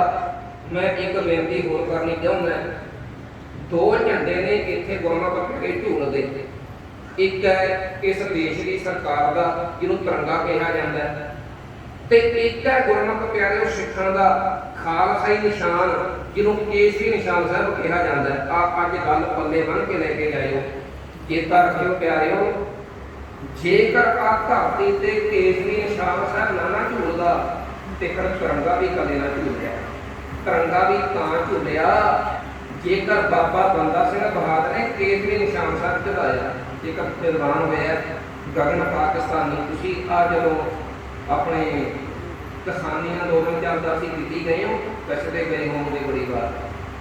ਜਿਹੜਾ ਲਾਲ ਕਿਲ੍ਹਾ ਨਾ, ਲਾਲ ਕਿਲ੍ਹੇ ਦੇ ਬਿਲਕੁਲ ਕਿਸੇ ਸਮੇਂ ਸਾਹਮਣੇ ਚਾਂਦਨੀ ਚੌਂਕ ਦਿਖਾਈ ਦਿੰਦਾ ਸੀ, ਜਿੱਥੇ ਗੁਰੂ ਤੇਗ ਬਹਾਦਰ ਪਾਤਸ਼ਾਹ ਦੀ ਸ਼ਹੀਦੀ ਹੋਈ ਹੈ, ਚਾਂਦਨੀ ਚੌਂਕ। ਉਹ ਵਿਦਵਾਨ ਕਹਿੰਦਾ ਲਾਲ ਕਿਲ੍ਹੇ ਵੇਖ, ਤੇਰੇ ਤੇ ਬੜੀ ਬੜੀ ਝੰਡੇ ਚੜੇ ਤੇ ਬੜੀ ਬੜੀ ਉੱਤਰੇ। ਕਿਤੇ ਮੁਗਲਾਂ ਦਾ ਝੰਡਾ ਚੜ ਗਿਆ ਉੱਤਰ ਗਿਆ, ਕਿਤੇ ਕਿਸੇ ਦਾ ਝੰਡਾ ਚੜ ਗਿਆ ਉੱਤਰ ਗਿਆ। ਤੇਰੇ ਤੇ ਝੰਡੇ ਚੜ੍ਹਦੇ ਰਹੇ ਉੱਤਰਦੇ ਰਹੇ, ਝੰਡੇ ਚੜ੍ਹਦੇ ਰਹੇ ਉੱਤਰਦੇ ਰਹੇ, ਤੇਰੇ ਝੰਡਿਆਂ ਦੇ ਰੰਗ ਤਬਦੀਲ ਹੁੰਦੇ ਰਹੇ। ਪਰ ਵੇਖ ਉਹ ਸਾਹਮਣੇ ਚਾਂਦਨੀ ਚੌਂਕ ਦੇ ਵੱਲ, ਜਿੱਥੇ ਗੁਰੂ ਤੇਗ ਬਹਾਦਰ ਪਾਤਸ਼ਾਹ ਦਾ ਲਹੂ ਡੁੱਲਿਆ, ਉੱਥੇ ਕੇਵਲ ਇੱਕ ਹੀ ਵਾਰ ਨਿਸ਼ਾਨ ਸਾਹਿਬ ਝੁੱਲਿਆ, ਉੱਥੇ ਕੇਵਲ ਇੱਕ ਹੀ ਵਾਰ ਕੇਸਰੀ ਨਿਸ਼ਾਨ ਸਾਹਿਬ ਝੁੱਲਿਆ, ਤੇ ਮੁੜ ਕੇ ਕਿਸੇ ਵਿੱਚ ਹਿੰਮਤ ਨਹੀਂ ਪਈ ਉਸ ਝੰਡੇ ਨੂੰ ਕੋਈ ਉਤਾਰ ਸਕੇ ਜਾਂ ਉਹ ਝੰਡੇ ਦਾ ਕੋਈ ਰੰਗ ਤਬਦੀਲ ਕਰ ਸਕੇ। ਜੇਕਰ ਇਹ ਦੇਸ਼ ਦੇ ਵਿੱਚ ਸਿੱਖ ਆਪਣੀਆਂ ਕੁਰਬਾਨੀਆਂ ਦੇ ਕੇ ਕੇਸਰੀ ਨਿਸ਼ਾਨ ਸਾਹਿਬ ਨਾ ਝੁਲਾਉਂਦੇ ਤੇ ਗੁਰਮਤਿ ਪਿਆਰਿਓ ਇੱਥੇ ਕਦੇ ਤਿਰੰਗਾ ਵੀ ਨਾ ਲਹਿਰਾ ਹੁੰਦਾ। ਦੇਸ਼ ਦਾ ਭੂਗੋਲ ਕੁਝ ਹੋਰ ਹੁੰਦਾ, ਇਸ ਦੇਸ਼ ਦਾ ਇਤਿਹਾਸ ਕੁਝ ਹੋਰ ਵੱਖਰਾ ਹੁੰਦਾ। ਤੇ ਮੈਂ ਬੇਨਤੀ ਕਰਾਂ ਉਹ ਭੈਣਾਂ ਜਿਨ੍ਹਾਂ ਦੀਆਂ ਬੱਚੀਆਂ ਨੂੰ ਕਾਬਲ ਭੰਡਾਰ ਤੋਂ ਬਾਜ਼ਾਰਾਂ ਤੋਂ ਪੱਤ ਬਚਾ ਕੇ ਸਿੱਖ ਲਿਆਉਂਦੇ ਰਹੇ, ਤੇ 84 ਦੇ ਸਮੇਂ ਉਹਨਾਂ ਲੋਕਾਂ ਦੇ ਵੱਲੋਂ ਸਾਡੀਆਂ ਬੱਚੀਆਂ ਭੈਣਾਂ ਦੀ ਗੁਰਮਤਿ ਪਿਆਰਿਓ ਪੱਤ ਰੋਲੀ ਗਈ। ਤੇ ਤੁਹਾਨੂੰ ਪਤਾ ਵੀ 84 ਦਾ ਘੱਲੂ ਘਾਰਾ ਕਿਉਂ ਵਾਪਰਿਆ, ਇਹਦੇ ਵੀ ਕੁਝ ਕਾਰਨ ਮੈਂ ਆਪ ਨਾਲ ਸਾਂਝੇ ਕਰਨੇ ਚਾਹੁੰਦਾ ਤਾਂ ਕਿ ਪਤਾ ਲੱਗ ਜਾਵੇ। ਕਿਉਂਕਿ ਅੱਜ ਆਪਾਂ ਸ਼ਹੀਦਾਂ ਦੀ ਯਾਦ ਵਿੱਚ ਬੈਠੇ ਹਾਂ। ਸੰਨ 47 ਦੇ ਵਿੱਚ ਜਦੋਂ ਵੰਡ ਹੁੰਦੀ ਹੈ ਨਾ, ਜਦੋਂ ਆਪਣੇ ਵੱਲੋਂ ਦੇਸ਼ ਆਜ਼ਾਦ ਹੋ ਜਾਂਦਾ, ਜਦੋਂ ਦੇਸ਼ ਆਜ਼ਾਦ ਹੋਇਆ ਤੇ ਮਹਾਤਮਾ ਗਾਂਧੀ ਦੇ ਵੱਲੋਂ ਤੇ ਨਹਿਰੂ ਦੇ ਵੱਲੋਂ ਉਹਨਾਂ ਵੱਲੋਂ ਕਿਹਾ ਜਾਂਦਾ ਵੀ ਵਾਅਦੇ ਕੀਤੇ ਗਏ ਸੀ ਵੀ ਸਿੱਖੋ ਤੁਸੀਂ ਇਸ ਦੇਸ਼ ਦੀ ਖਾਤਰ ਬੜੀਆਂ ਕੁਰਬਾਨੀਆਂ ਦਿੱਤੀਆਂ ਨੇ ਕਿ ਤੁਹਾਡਾ ਬਣਦਾ ਹੋਇਆ ਹੱਕ ਤੁਹਾਨੂੰ ਦਿੱਤਾ ਜਾਵੇਗਾ। ਤੇ ਭਾਸ਼ਾਵਾਂ ਦੇ ਆਧਾਰ ਤੇ ਗੁਰਮਤਿ ਸੂਬਿਆਂ ਦੀ ਵੰਡ ਹੋਈ।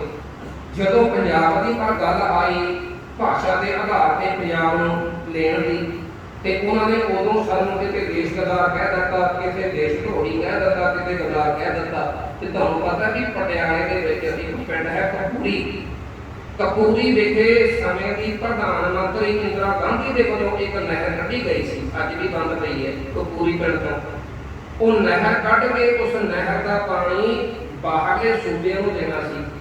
ਪਰ ਕਮਾਲ ਦੀ ਗੱਲ ਹੈ ਵੀ ਹੁਣ ਪੰਜਾਬ ਦਾ ਪਾਣੀ ਤੇ ਬਾਹਰਲੇ ਸੂਬਿਆਂ ਨੂੰ ਕਿਉਂ ਦੇਣਾ ਵੀ ਕਿਸੇ ਕੋਲੋਂ ਪੁੱਛਿਆ ਵੀ ਹੈ ਨਹੀਂ।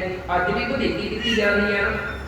ਇਹ ਚੇਤਾ ਰੱਖਿਓ ਵੀ ਜਿਹੜਾ ਹਾਕਮ ਸਾਡੇ ਸਿਰ ਤੇ ਬੈਠਾ ਹੈ ਨਾ, ਇਹ ਬਹੁਤ ਲੰਬੇ ਸਮੇਂ ਤੋਂ ਗੁਰਮਤਿ ਪਿਆਰੇ ਸਾਡੇ ਪਿੱਛੇ ਵਿਰੋਧੀ ਚਾਲ ਕਰਦਾ ਆ ਰਿਹਾ। ਤੁਸੀਂ ਕਦੇ ਨੋਟ ਕਰਕੇ ਵੇਖਿਆ ਸਾਡੀਆਂ ਸੜਕਾਂ ਤੇ ਕਿੱਡੇ ਗੁਰਮਤਿ ਪਿਆਰੇ ਫਲਦਾਰ ਦਰਸ਼ਨ ਹੁੰਦੇ ਸੀ? ਕਦੇ ਨੋਟ ਕਰਿਓ ਜਦੋਂ ਜਾਂਦੇ ਨਾ ਰੋਡ ਤੇ, ਭਾਵੇਂ ਚੰਡੀਗੜ੍ਹ ਪਟਿਆਲਾ ਰੋਡ ਭਾਵੇਂ ਕੋਈ ਵੀ ਰੋਡ, ਕਦੇ ਨੋਟ ਕਰਕੇ ਵੇਖਿਓ ਕਿੱਡੇ ਸੋਹਣੇ ਪਿੱਛ ਸੀ, ਸ਼ਾਨਦਾਰ ਤੇ ਫਲਦਾਰ, ਸਾਰੇ ਕੱਟ ਦਿੱਤੇ ਤੇ ਸਾਰੇ ਕੱਟ ਕੇ ਇਹੋ ਜਿਹੇ ਪਿੱਛ ਲਾ ਦਿੱਤੇ ਵੀ ਜਿਨ੍ਹਾਂ ਦੀ ਨਾ ਛਾਂ ਹੈ ਨਾ ਲੱਕੜ ਹੈ ਤੇ ਨਾ ਛਾਂ ਹੈ, ਤੇ ਨਿਰਾ ਉਹ ਪਾਣੀ ਪੀਂਦੇ ਨੇ। ਵਿਰੋਧੀ ਦੀਆਂ ਬੜੀਆਂ ਸਕੀਮਾਂ ਨੇ ਗੁਰਮਤਿ ਪਿਆਰਿਓ ਪੰਜਾਬ ਨੂੰ ਫੇਲ ਕਰਨ ਦੀਆਂ। ਤੇ ਜਦੋਂ ਪੰਜਾਬ ਦਾ ਪਾਣੀ ਬਾਹਰਲੇ ਸੂਬਿਆਂ ਨੂੰ ਦੇਣ ਦੀ ਗੱਲ ਕੀਤੀ ਤੇ ਸੰਤ ਗਿਆਨੀ ਜਰਨੈਲ ਸਿੰਘ ਜੀ ਭਿੰਡਰਾਂ ਵਾਲਿਆਂ ਨੇ ਫਿਰ ਨੌਜਵਾਨਾਂ ਦੀ ਅਗਵਾਈ ਕੀਤੀ। ਜਦੋਂ ਹੱਕਾਂ ਦੀ ਗੱਲ ਆਈ ਤੇ ਅਨੰਦਪੁਰ ਸਾਹਿਬ ਦਾ ਮਤਾ ਬਣਾਇਆ ਗਿਆ। ਤੁਹਾਨੂੰ ਪਤਾ ਹੈ ਅਨੰਦਪੁਰ ਸਾਹਿਬ ਦਾ ਮਤਾ, ਮੈਂ ਜ਼ਿਆਦਾ ਸਮਾਂ ਨਹੀਂ ਲੈਣਾ ਚਾਹੁੰਦਾ। ਜਦੋਂ ਸਿੱਖਾਂ ਨੇ ਆਪਣੇ ਹੱਕਾਂ ਦੀ ਗੱਲ ਕੀਤੀ, ਆਪਣੇ ਮੰਗਾਂ ਨੂੰ ਆਪਣੇ ਉਹਨਾਂ ਲੋਕਾਂ ਦੇ ਅੱਗੇ ਰੱਖਿਆ ਤੇ ਸਾਨੂੰ ਕਿਹਾ ਗਿਆ ਵੀ ਇਹ ਤੇ ਜਰੈਣ ਪੇਸ਼ਾ ਕੌਣ ਹੈ। ਪਤਾ ਕੀ ਕਿਹਾ ਗਿਆ? ਜਿਨਕੇ ਕੰਕਾ ਖੜਾ ਔਰ ਕਿਰਪਾਨ ਇनको ਭੇਜੋ ਪਾਕਿਸਤਾਨ। ਤੁਹਾਨੂੰ ਪਤਾ ਜਦੋਂ ਦਰਬਾਰ ਸਾਹਿਬ ਨੂੰ ਅੰਮ੍ਰਿਤਸਰ ਨੂੰ ਪਵਿੱਤਰ ਸ਼ਹਿਰ ਦਾ ਦਰਜਾ ਦੇਣ ਦਾ ਹੀਰਾ ਕੀਤਾ ਗਿਆ ਤੇ ਉਹਨਾਂ ਲੋਕਾਂ ਨੇ ਪਤਾ ਕੀ ਕਿਹਾ ਸੀ? सिगरेट बीड़ी पिएंगे, शान से जिएंगे।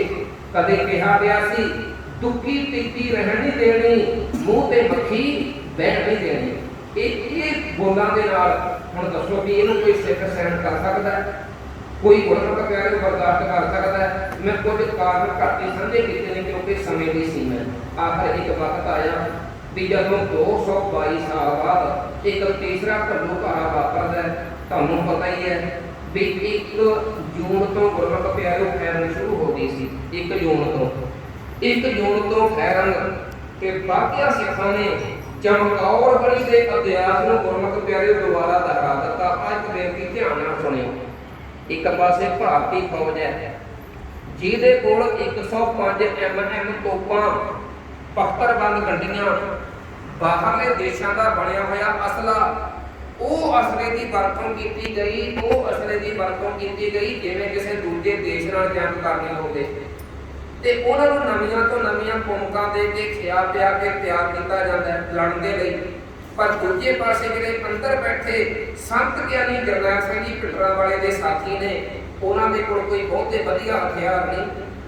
ਉਹਨਾਂ ਦੇ ਕੋਲ ਸਧਾਰਨ 105 mm ਜਿਹੜੇ ਇੱਕ ਆਪਣੇ ਜਿਹੜੇ ਸਧਾਰਨ ਰਫਲਾਂ ਹੁੰਦੀਆਂ ਨੇ ਨਾ, MM ਦੀਆਂ ਰਫਲਾਂ ਸਧਾਰਨ ਉਹਨਾਂ ਦੇ ਕੋਲ ਰਫਲਾਂ ਨੇ ਤੇ ਬਿਜਲੀ ਬੰਦ ਕਰ ਦਿੱਤੀ ਸੀ। ਚੇਤਾ ਰੱਖਿਓ ਅੰਦਰ ਬੈਠੇ ਹੋਏ ਜੁਝਾਰੂ ਸਿੰਘ ਭੁੱਖੇ ਵੀ ਸੀ, ਨਿੰਦਰੇ ਵੀ ਸੀ, ਥੱਕੇ ਵੀ ਹੋਏ ਸੀ, ਤਪਸ਼ਮਾਰ ਦੀਆਂ ਕੰਧਾਂ ਦੇ ਵਿੱਚ ਘਿਰੇ ਹੋਏ, ਸਵਾਏ ਪਸੀਨੇ ਦੇ ਪਾਣੀ ਤੋਂ ਛੁੱਟ ਉਹਨਾਂ ਦੇ ਕੋਲ ਪੀਣ ਲਈ ਕੁਝ ਵੀ ਨਹੀਂ। ਭੁੱਜੇ ਹੋਏ ਸੌਦੇ ਖਾਣ ਤੋਂ ਬਿਨਾਂ ਉਹਨਾਂ ਕੋਲ ਰੋਟੀ ਪਾਣੀ ਦਾ ਪ੍ਰਬੰਧ ਨਹੀਂ।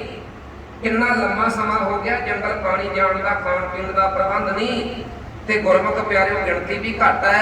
पर चेता रखियो जेकर किते भारतीय फौज वाली सहूलत उन्हां योधियां दे कोल हुंदी ना ते जमना तो लगदा भी भारतीय फौज नूं पार कर आउंदे। जेकर भारतीय फौज वालियां सहूलतां उन्हां योधियां दे कोल हुंदियां ते आखिर जदों कोई जिहड़ा अपने सी ना बराड़ दयाल ये जिहड़े 3 अफसर लाए सी, 3 अफसरां ने डिंगा मारियां सी भी ऐसी 2 घंटिਆਂ ਦੇ ਵਿੱਚ ਸੰਤਾਂ ਨੂੰ ਗ੍ਰਿਫਤਾਰ ਕਰ ਲਿਆਂਗੇ। 2 ਘੰਟਿਆਂ ਦੇ ਵਿੱਚ ਜਿਨ੍ਹਾਂ ਨੇ ਡਿੰਗਾ ਮਾਰੀਆਂ ਸੀ ਨਾ ਵੀ 2 ਘੰਟਿਆਂ ਦੇ ਵਿੱਚ ਗ੍ਰਿਫਤਾਰ ਕਰ ਲਵਾਂਗੇ, ਉਹਨਾਂ ਵੇਖਿਆ ਵੀ ਘੰਟੇ ਤੇ 72 ਲੰਘ ਗਏ ਤੇ ਕੁਝ ਵੀ ਨਹੀਂ ਸਾਡੇ ਕੋਲੋਂ ਹੋ ਰਿਹਾ। ਉਹਨਾਂ ਫਿਰ ਦਿੱਲੀ ਸੰਪਰਕ ਕੀਤਾ। ਇੰਦਰਾ ਗਾਂਧੀ ਨੇ ਹਦਾਇਤ ਕੀਤੀ ਵੀ ਤੁਸੀਂ ਵਜੰਤਾ ਟੈਂਕਾਂ ਦੀ ਆਪਣੇ ਵੱਲੋਂ ਵਰਤੋਂ ਕਰ ਸਕਦੇ ਹੋ। ਜਦੋਂ ਜਾਂਦੇ ਹੋ ਨਾ ਦਰਸ਼ਨ ਕਰਨ ਆਪਣੇ ਦਰਬਾਰ ਸਾਹਿਬ ਜਿੱਥੇ ਕਥਾ ਹੁੰਦੀ ਹੈ ਦੀਵਾਨ ਮੰਡੀ ਹਾਲ ਤੁਸੀਂ ਵੇਖਿਆ ਹੀ ਹੈ। ਜਿਹੜਾ ਪਹਿਲਾ ਟੈਂਕ ਆਇਆ ਸੀ ਨਾ ਉੱਧਰ ਵੱਲੋਂ ਗਿਆ ਸੀ, ਉੱਧਰ ਵੱਲੋਂ ਤੁਹਾਨੂੰ ਪਤਾ ਵੀ ਰਾਹ ਦੇ ਵਿੱਚ ਸਥਾਨ ਆਉਂਦਾ ਹੈ ਕਿ ਸ਼ਹੀਦੀ ਯੋਧੇ ਦਾ, ਇਹਦਾ ਭਲਾ ਬਾਬਾ ਦੀਪ ਸਿੰਘ ਜੀ ਦਾ। ਬਾਬਾ ਦੀਪ ਸਿੰਘ ਜੀ ਦੇ ਅਸਥਾਨ ਤੇ ਜਾ ਕੇ ਉਹ ਟੈਂਕ ਅਗਾ ਨਹੀਂ ਗਿਆ ਤੇ ਮੈਂ ਸੋਚਦਾ ਵੀ ਬਾਬਾ ਦੀਪ ਸਿੰਘ ਨੇ ਆਵਾਜ਼ ਮਾਰੀ ਹੋਵੇਗੀ ਵੀ ਸੰਤ ਗਿਆਨੀ ਜਰਨੈਲ ਸਿੰਘ ਭਿੰਡਰਾਂ ਵਾਲਿਆ ਉਹ ਸਿੱਖੋ ਇਹ ਨਾ ਸੋਚਿਓ ਮੈਂ 1757 ਵਿੱਚ ਸ਼ਹੀਦ ਹੋ ਗਿਆ। ਨਹੀਂ, ਮੈਂ ਅੱਜ ਵੀ 18 ਸੇਰ ਦਾ ਖੰਡਾ ਲੈ ਕੇ ਦਰਬਾਰ ਸਾਹਿਬ ਦੀ ਰਖਵਾਲੀ ਲਈ ਬੈਠਾ। ਦੇਖਿਓ ਹੌਸਲਾ ਰੱਖਿਓ ਕਿਤੇ ਡੋਬ ਨਾ ਜਾਏ। ਉਹ ਟੈਂਕ ਗੁਰਮੁਖ ਪਿਆਰੇ ਇੱਥੋਂ ਆਗਾ ਨਹੀਂ ਸੀ ਜਾ ਸਕਿਆ। ਉਹਨੇ ਆਪਣੇ ਵੱਲੋਂ ਦਿੱਲੀ ਰਾਬਤਾ ਹੋਇਆ, ਕਿਹਾ ਵੀ ਤੁਸੀਂ ਹਵਾਈ ਜਹਾਜ਼ ਦੀ ਵੀ ਵਰਤੋਂ ਕਰ ਸਕਦੇ ਹੋ, ਤੁਸੀਂ ਵੱਡੇ ਭਾਰੀ ਗੋਲਿਆਂ ਦੀ ਵਜਨਦਾਰ ਟੈਂਕ ਦੀ ਵੀ ਵਰਤੋਂ ਕਰ ਸਕਦੇ ਹੋ। 5 ਅਤੇ 6 ਜੂਨ ਬੜੀ ਭਾਰੀ ਗੁਰਮੁਖ ਪਿਆਰਿਓ ਬਿਮਾਰੀ ਕੀਤੀ ਗਈ ਤੇ ਉਸ ਬਿਮਾਰੀ ਦੇ ਵਿੱਚ ਜਿਹੜੇ ਅੰਦਰ ਦੇ ਰਖਵਾਲੇ ਸਨ ਤੇ ਉਹਨਾਂ ਨੇ ਗੁਰਮੁਖ ਪਿਆਰਿਓ ਕਬੀਰ ਮਰਤਾ ਮਰਤਾ ਜਗ ਹੋਗਾ मर पीना जाना कोई ऐसी मरनी जो मरे बहुत न मरना कोई। शहीद की जो मौत है वो कौन की हयात है, हयात तो हयात है, मौत भी हयात है। ਸ਼ਹੀਦਾਂ ਦੀ ਜਿਹੜੀ ਮੌਤ ਹੁੰਦੀ ਹੈ ਨਾ, ਸ਼ਹੀਦਾਂ ਦੀ ਮੌਤ ਕੌਮ ਦੀ ਜ਼ਿੰਦਗੀ ਹੋਇਆ ਕਰਦੀ ਹੈ, ਕੌਮ ਦੀ ਜ਼ਿੰਦਗੀ। ਉਹਨਾਂ ਸ਼ਹੀਦਾਂ ਨੇ ਸ਼ਹਾਦਤ ਪ੍ਰਾਪਤ ਕੀਤੀ। ਪਰ ਮੈਂ ਇੱਕ ਬੇਨਤੀ ਕਰਨੀ ਚਾਹੁੰਦਾ, ਆ ਬੇਨਤੀ ਧਿਆਨ ਨਾਲ ਸੁਣਿਓ ਜੀ। ਜਿਹੜੇ ਤੁਹਾਨੂੰ ਕਹਿੰਦੇ ਆ ਨਾ ਵੀ ਬਹੁਤ ਲੰਮਾ ਸਮਾਂ ਹੋ ਗਿਆ ਹੁਣ ਤੇ ਘੱਲੂ ਘਾਰੇ ਨੂੰ, ਹੁਣ ਤੇ ਭੁੱਲ ਜਾਓ, ਇਹ ਕਹਿੰਦੇ ਆ ਨਾ ਵੀ ਭੁੱਲ ਜਾਓ, ਪਰ ਗੁਰਮੁਖੋਂ ਭੁੱਲੀਏ ਕਿਵੇਂ? ਤੁਹਾਨੂੰ ਪਤਾ ਕੀ ਕੁਝ ਹੋਇਆ? ਇੱਕ ਨਾ ਕਿਸੇ ਵੀਰ ਨੇ ਨਵਾਂ ਟਰੱਕ ਲਿਆ ਸੀ, ਨਵਾਂ ਟਰੱਕ 84 ਦੀ ਦਾਸਤਾਨ, ਹੌਂਕਿਆਂ ਦੀ ਦਾਸਤਾਨ ਹੈ। ਕਿਸੇ ਵੀਰ ਨੇ ਨਵਾਂ ਟਰੱਕ ਲਿਆ ਤੇ ਉਹਦੇ ਘਰ ਵਿੱਚ ਬੇਟਾ ਹੋਇਆ ਸੀ, ਪੁੱਤਰ ਹੋਇਆ ਸੀ। ਪਰਿਵਾਰ ਦੇ 14 ਮੈਂਬਰ ਜਲ ਕੇ ਦਰਸ਼ਨ ਕਰਨ ਦੇ ਲਈ ਜਦੋਂ ਵਿਚਾਰੇ ਆ ਕੇ ਫੌਜ ਦੇ ਵਿੱਚ ਘਿਰ ਕੇ, ਹੁਣ ਉਹਨਾਂ ਨੂੰ ਵਿਚਾਰਿਆਂ ਨੂੰ ਕੀ ਪਤਾ ਸੀ, ਹੁਣ ਉਹ ਅੱਤਵਾਦੀ ਥੋੜਾ ਸੀ ਤੇ ਉਹ ਫੌਜ ਦੇ ਭੈੜੇ ਯੂਪੀ ਅਤੇ ਬਿਹਾਰ ਦੇ ਭਈਏ ਸਿਪਾਹੀਆਂ ਨੇ, ਫੌਜੀਆਂ ਨੇ ਉਹਨਾਂ ਪਰਿਵਾਰ ਦੇ ਮੈਂਬਰਾਂ ਨੂੰ ਵੀ ਗੋਲੀ ਮਾਰ ਕੇ ਖਤਮ ਕਰ ਦਿੱਤਾ। ਕੇਵਲ ਪਰਿਵਾਰ ਦੀ ਇੱਕ ਦਾਦੀ ਬਚੀ, ਛੋਟੇ ਬੱਚੇ ਨੂੰ ਵੀ ਛਾਤੀ ਵਿੱਚ ਗੋਲੀ ਮਾਰ ਕੇ ਮਾਰ ਦਿੱਤਾ। ਤੇ ਜਿਹੜੀ ਉਹ ਵਿਚਾਰੀ ਘਰ ਦੀ ਨੂੰਹ ਸੀ, ਬੱਚੀ ਸੀ, ਉਹਦੇ ਨਾਲ ਗੁਰਮੁਖੋਂ ਮੂੰਹ ਕਾਲਾ ਕੀਤਾ। ਹੁਣ ਕੀ ਉਹ ਛੋਟਾ ਜਿਹਾ ਬੱਚਾ ਵੀ ਅੱਤਵਾਦੀ ਸੀ, ਜਾਂ ਉਹ ਵਿਚਾਰੀ ਬੁੱਢੀ ਮਾਂ ਉਹ ਵੀ ਅੱਤਵਾਦੀ ਸੀ, ਜਾਂ ਉਹ ਔਰਤ ਜਿਹਦੇ ਨਾਲ ਮੂੰਹ ਕਾਲਾ ਕੀਤਾ? ਕਿ ਇਸੇ ਕਰਕੇ ਤੇ ਕਿਸੇ ਨੇ ਕਿਹਾ आग के पकोड़े जल उठे सीने के दाग से, किस घर को आग लग गई घर के चिराग से। अब शर्म सी आती है इस देश को देश कहते हुए। एक पुंता चल गया था अध्यापक, वो 64 के करीब बच्चे लैके ते दिन भी देखो वो मिथ्या गया गुरु अर्जन देव पातशाह का शहीदी दिहाड़ा, ताकि सिख वध तो वध इकट्ठे होंगे। क्योंकि घल्लू घारे का मतलब ही सर्वनाश होता है, ਸਮੁੱਚੀ ਕੌਮ ਦਾ ਸਰਵਨਾਸ਼ ਕਰ ਦਿਓ। ਉਹ ਜਿਹੜੀ ਅਧਿਆਪਕਾ ਸੀ ਨਾ, ਅਧਿਆਪਕਾ ਜਦੋਂ ਬੱਚਿਆਂ ਦੇ ਨਾਲ ਆਈ 33 ਬੱਚਿਆਂ ਨੂੰ ਗੋਲੀਆਂ ਮਾਰ ਕੇ ਉਦੋਂ ਹੀ ਭੁੰਨ ਕੇ ਰੱਖ ਦਿੱਤਾ ਗਿਆ। ਹੁਣ ਕੀ ਵਿਚਾਰੇ ਬੱਚੇ ਵੀ ਅੱਤਵਾਦੀ ਸੀ, ਬਾਕੀ ਦੇ 30-32 ਬੱਚੇ ਵਿਚਾਰੇ ਪਤਾ ਨਹੀਂ ਕਿਵੇਂ ਬੱਚੇ ਸਹਿਮੇ ਹੋਏ ਸੀ। ਤੇ ਉਸ ਅਧਿਆਪਕਾ ਦੇ ਨਾਲ ਵੀ ਸ਼ਬਰ ਜਨਾਹ ਕੀਤਾ ਗਿਆ, ਉਹਦੇ ਨਾਲ ਵੀ ਮੂੰਹ ਕਾਲਾ ਕੀਤਾ ਗਿਆ। ਕਹਿਣ ਦਾ ਭਾਵ ਤੁਸੀਂ ਇੱਕ ਨਾ ਨਾਮ ਬੜਾ ਜਾਣਦੇ ਹੋ, ਭਗਤ ਪੂਰਨ ਸਿੰਘ ਜੀ ਪਿੰਗਲਵਾੜੇ ਵਾਲੇ, ਜਾਣਦੇ ਹੋ ਨਾ ਨਾਮ? ਭਗਤ ਪੂਰਨ ਸਿੰਘ ਜੀ ਪਿੰਗਲਵਾੜੇ ਵਾਲੇ, ਉਹਨਾਂ ਦੀ ਸੇਵਾ ਤੋਂ ਪ੍ਰਸੰਨ ਹੋ ਕੇ ਭਾਰਤ ਸਰਕਾਰ ਨੇ ਉਹਨਾਂ ਨੂੰ ਇੱਕ ਅਵਾਰਡ ਦਿੱਤਾ ਸੀ, ਅਵਾਰਡ, ਤੇ ਉਹਨਾਂ ਨੇ ਵਾਪਸ ਕਰ ਦਿੱਤਾ। 84 ਦੇ ਸਮੇਂ ਨੂੰ ਦੇਖਦੇ ਨਾ, 84 ਦੇ ਘੱਲੂ ਘਾਰੇ ਤੋਂ ਬਾਅਦ ਉਹਨਾਂ ਨੇ ਅਵਾਰਡ ਉਹ ਵਾਪਸ ਕਰ ਦਿੱਤਾ। ਉਹਨੇ ਇੱਕ ਕਿਤਾਬ ਲਿਖੀ ਹੈ, ਕਿਤਾਬ ਦੇ ਵਿੱਚ ਉਹਨੇ 3 ਕਾਰਨ ਲਿਖੇ ਨੇ, 3 ਕਾਰਨ। ਉਹਨਾਂ ਪੁੱਛਿਆ ਵੀ ਤੁਸੀਂ ਅਵਾਰਡ ਵਾਪਸ ਕਿਉਂ ਕਰ ਦਿੱਤਾ? ਉਹਨੇ 3 ਕਾਰਨ ਲਿਖੇ ਨੇ। 3 ਕਾਰਨ ਪਤਾ ਕੀ ਲਿਖੇ ਨੇ? ਉਹ ਕਹਿੰਦਾ ਮੈਂ ਕਿਸੇ ਦੇ ਕਹੇ ਤੋਂ ਯਕੀਨ ਨਹੀਂ ਕਰਦਾ, ਮੈਂ ਆਪ ਜਾ ਕੇ ਵੇਖਦਾ ਹੁੰਦਾ। ਕਹਿੰਦਾ ਮੈਂ ਆਪ ਜਾ ਕੇ ਵੇਖਿਆ। ਆਪ ਜਾ ਕੇ ਕੀ ਵੇਖਿਆ? ਕਹਿੰਦਾ ਵੀ ਜਿਹੜੇ ਬੁੱਢੇ ਬਜ਼ੁਰਗ ਸੀ ਨਾ ਵਿਚਾਰੇ, ਜਿਵੇਂ ਬਾਪੂ ਹੈ ਜਾਂ ਆਹ ਬਜ਼ੁਰਗ ਬੈਠੇ ਨੇ, ਇਹਨਾਂ ਦੇ ਵਾਲ ਖੋਲ ਕੇ, ਸਿਰ ਦੇ ਵਾਲ ਖੋਲ ਕੇ, ਅੱਖਾਂ ਤੋਂ ਬੰਨ੍ਹ ਕੇ, ਕੱਪੜੇ ਨਹਾ ਕੇ, ਸਿਖਰ ਦੁਪਹਿਰੇ ਧੁੱਪ ਦੇ ਵਿੱਚ ਇਹਨਾਂ ਬਜ਼ੁਰਗਾਂ ਨੂੰ ਸੰਗ ਮਰ ਫਰਸ਼ ਤੇ ਲਟਾਇਆ ਜਾ ਰਿਹਾ ਸੀ। ਕਹਿੰਦਾ ਮੈਂ ਆਪਣੇ ਅੱਖੀਂ ਦੇਖਿਆ ਵੀ ਭਾਰਤੀ ਫੌਜ ਕਿੱਡੀ ਜਹਿਲ, ਕਿੱਡੀ ਨਰਦਈ ਵੀ ਹੋ ਸਕਦੀ ਹੈ, ਕਿ ਵਿਚਾਰੇ ਕੋਈ ਬਜ਼ੁਰਗ ਵੀ ਅੱਤਵਾਦੀ ਹੋਣਗੇ। ਤੇ ਇੱਕ ਉਹਨੇ ਕਿਹਾ ਮੈਂ ਆਪਣੀ ਅੱਖੀਂ ਦੇਖਿਆ ਬੱਚੀਆਂ ਦੀ, ਧੀਆਂ ਭੈਣਾਂ ਦੀ ਕਿਵੇਂ ਪੱਤ ਲੁੱਟੀ ਗਈ। ਇੱਕ ਵਿਚਾਰੀ ਮਾਂ ਜਿਹੜੀ ਕਿ ਛਾਤੀ ਵਿੱਚ ਗੋਲੀ ਲੱਗਣ ਦੇ ਨਾਲ ਮਰ ਚੁੱਕੀ ਹੈ, ਛੋਟਾ ਜਿਹਾ ਬੱਚਾ ਉਹਦੇ ਕੋਲ ਰੋਂਦਾ ਹੈ। ਇੱਕ ਬਿਹਾਰੀ ਆਇਆ ਫੌਜੀ, ਉਹਨੇ ਕੀ ਕੀਤਾ? ਉਸ ਰੋਂਦੇ ਹੋਏ ਬੱਚੇ ਤੇ ਤਰਸ ਨਹੀਂ ਕੀਤਾ, ਉਸ ਬੱਚੇ ਨੂੰ ਲੱਤਾਂ ਤੋਂ ਪਕੜ ਕੇ ਪਟਕਾ ਕੇ ਧਰਤੀ ਨਾਲ ਮਾਰਿਆ ਤੇ ਸਰੋਵਰ ਵਿੱਚ ਭਗਾ ਕੇ ਸੁੱਟ ਦਿੱਤਾ। ਕਹਿੰਦਾ ਚੱਲ ਵੱਡਾ ਹੋ ਕੇ ਕੀ ਪਤਾ ਤੂੰ ਵੀ ਅੱਤਵਾਦੀ ਹੀ ਬਣੇਗਾ। ਜਿਸ ਸਰੋਵਰ ਦੇ ਵਿੱਚ ਮਛਲੀਆਂ ਤੈਰਦੀਆਂ ਸੀ, ਹੁਣ ਮਛਲੀਆਂ ਨਹੀਂ ਤੈਰਦੀਆਂ, ਉੱਥੇ ਬੱਚਿਆਂ ਦੀਆਂ, ਬਜ਼ੁਰਗਾਂ ਦੀਆਂ, ਨੌਜਵਾਨਾਂ ਦੀਆਂ, ਬੀਬੀਆਂ ਦੀਆਂ ਲਾਸ਼ਾਂ ਤੈਰਦੀਆਂ ਨੇ। ਜਿਸ ਸਰੋਵਰ ਦੇ ਵਿੱਚੋਂ ਅੰਮ੍ਰਿਤ ਬਾਣੀ ਦੀਆਂ ਧੁਨਾਂ ਆਉਂਦੀਆਂ ਸੀ, ਉਹ ਸਰੋਵਰ ਲਹੂ ਦੇ ਨਾਲ ਗੁਰਮੁਖੋਂ ਲੱਥ-ਪੱਥ ਹੋ ਚੁੱਕੇ ਹੈ। ਤੇ ਭਗਤ ਪੂਰਨ ਸਿੰਘ ਜੀ ਪਿੰਗਲਵਾੜੇ ਵਾਲੇ, ਉਹਨਾਂ ਨੇ ਤੀਸਰਾ ਕਾਰਨ ਕਿਹਾ। ਉਹ ਪਤਾ ਕੀ ਲਿਖਿਆ?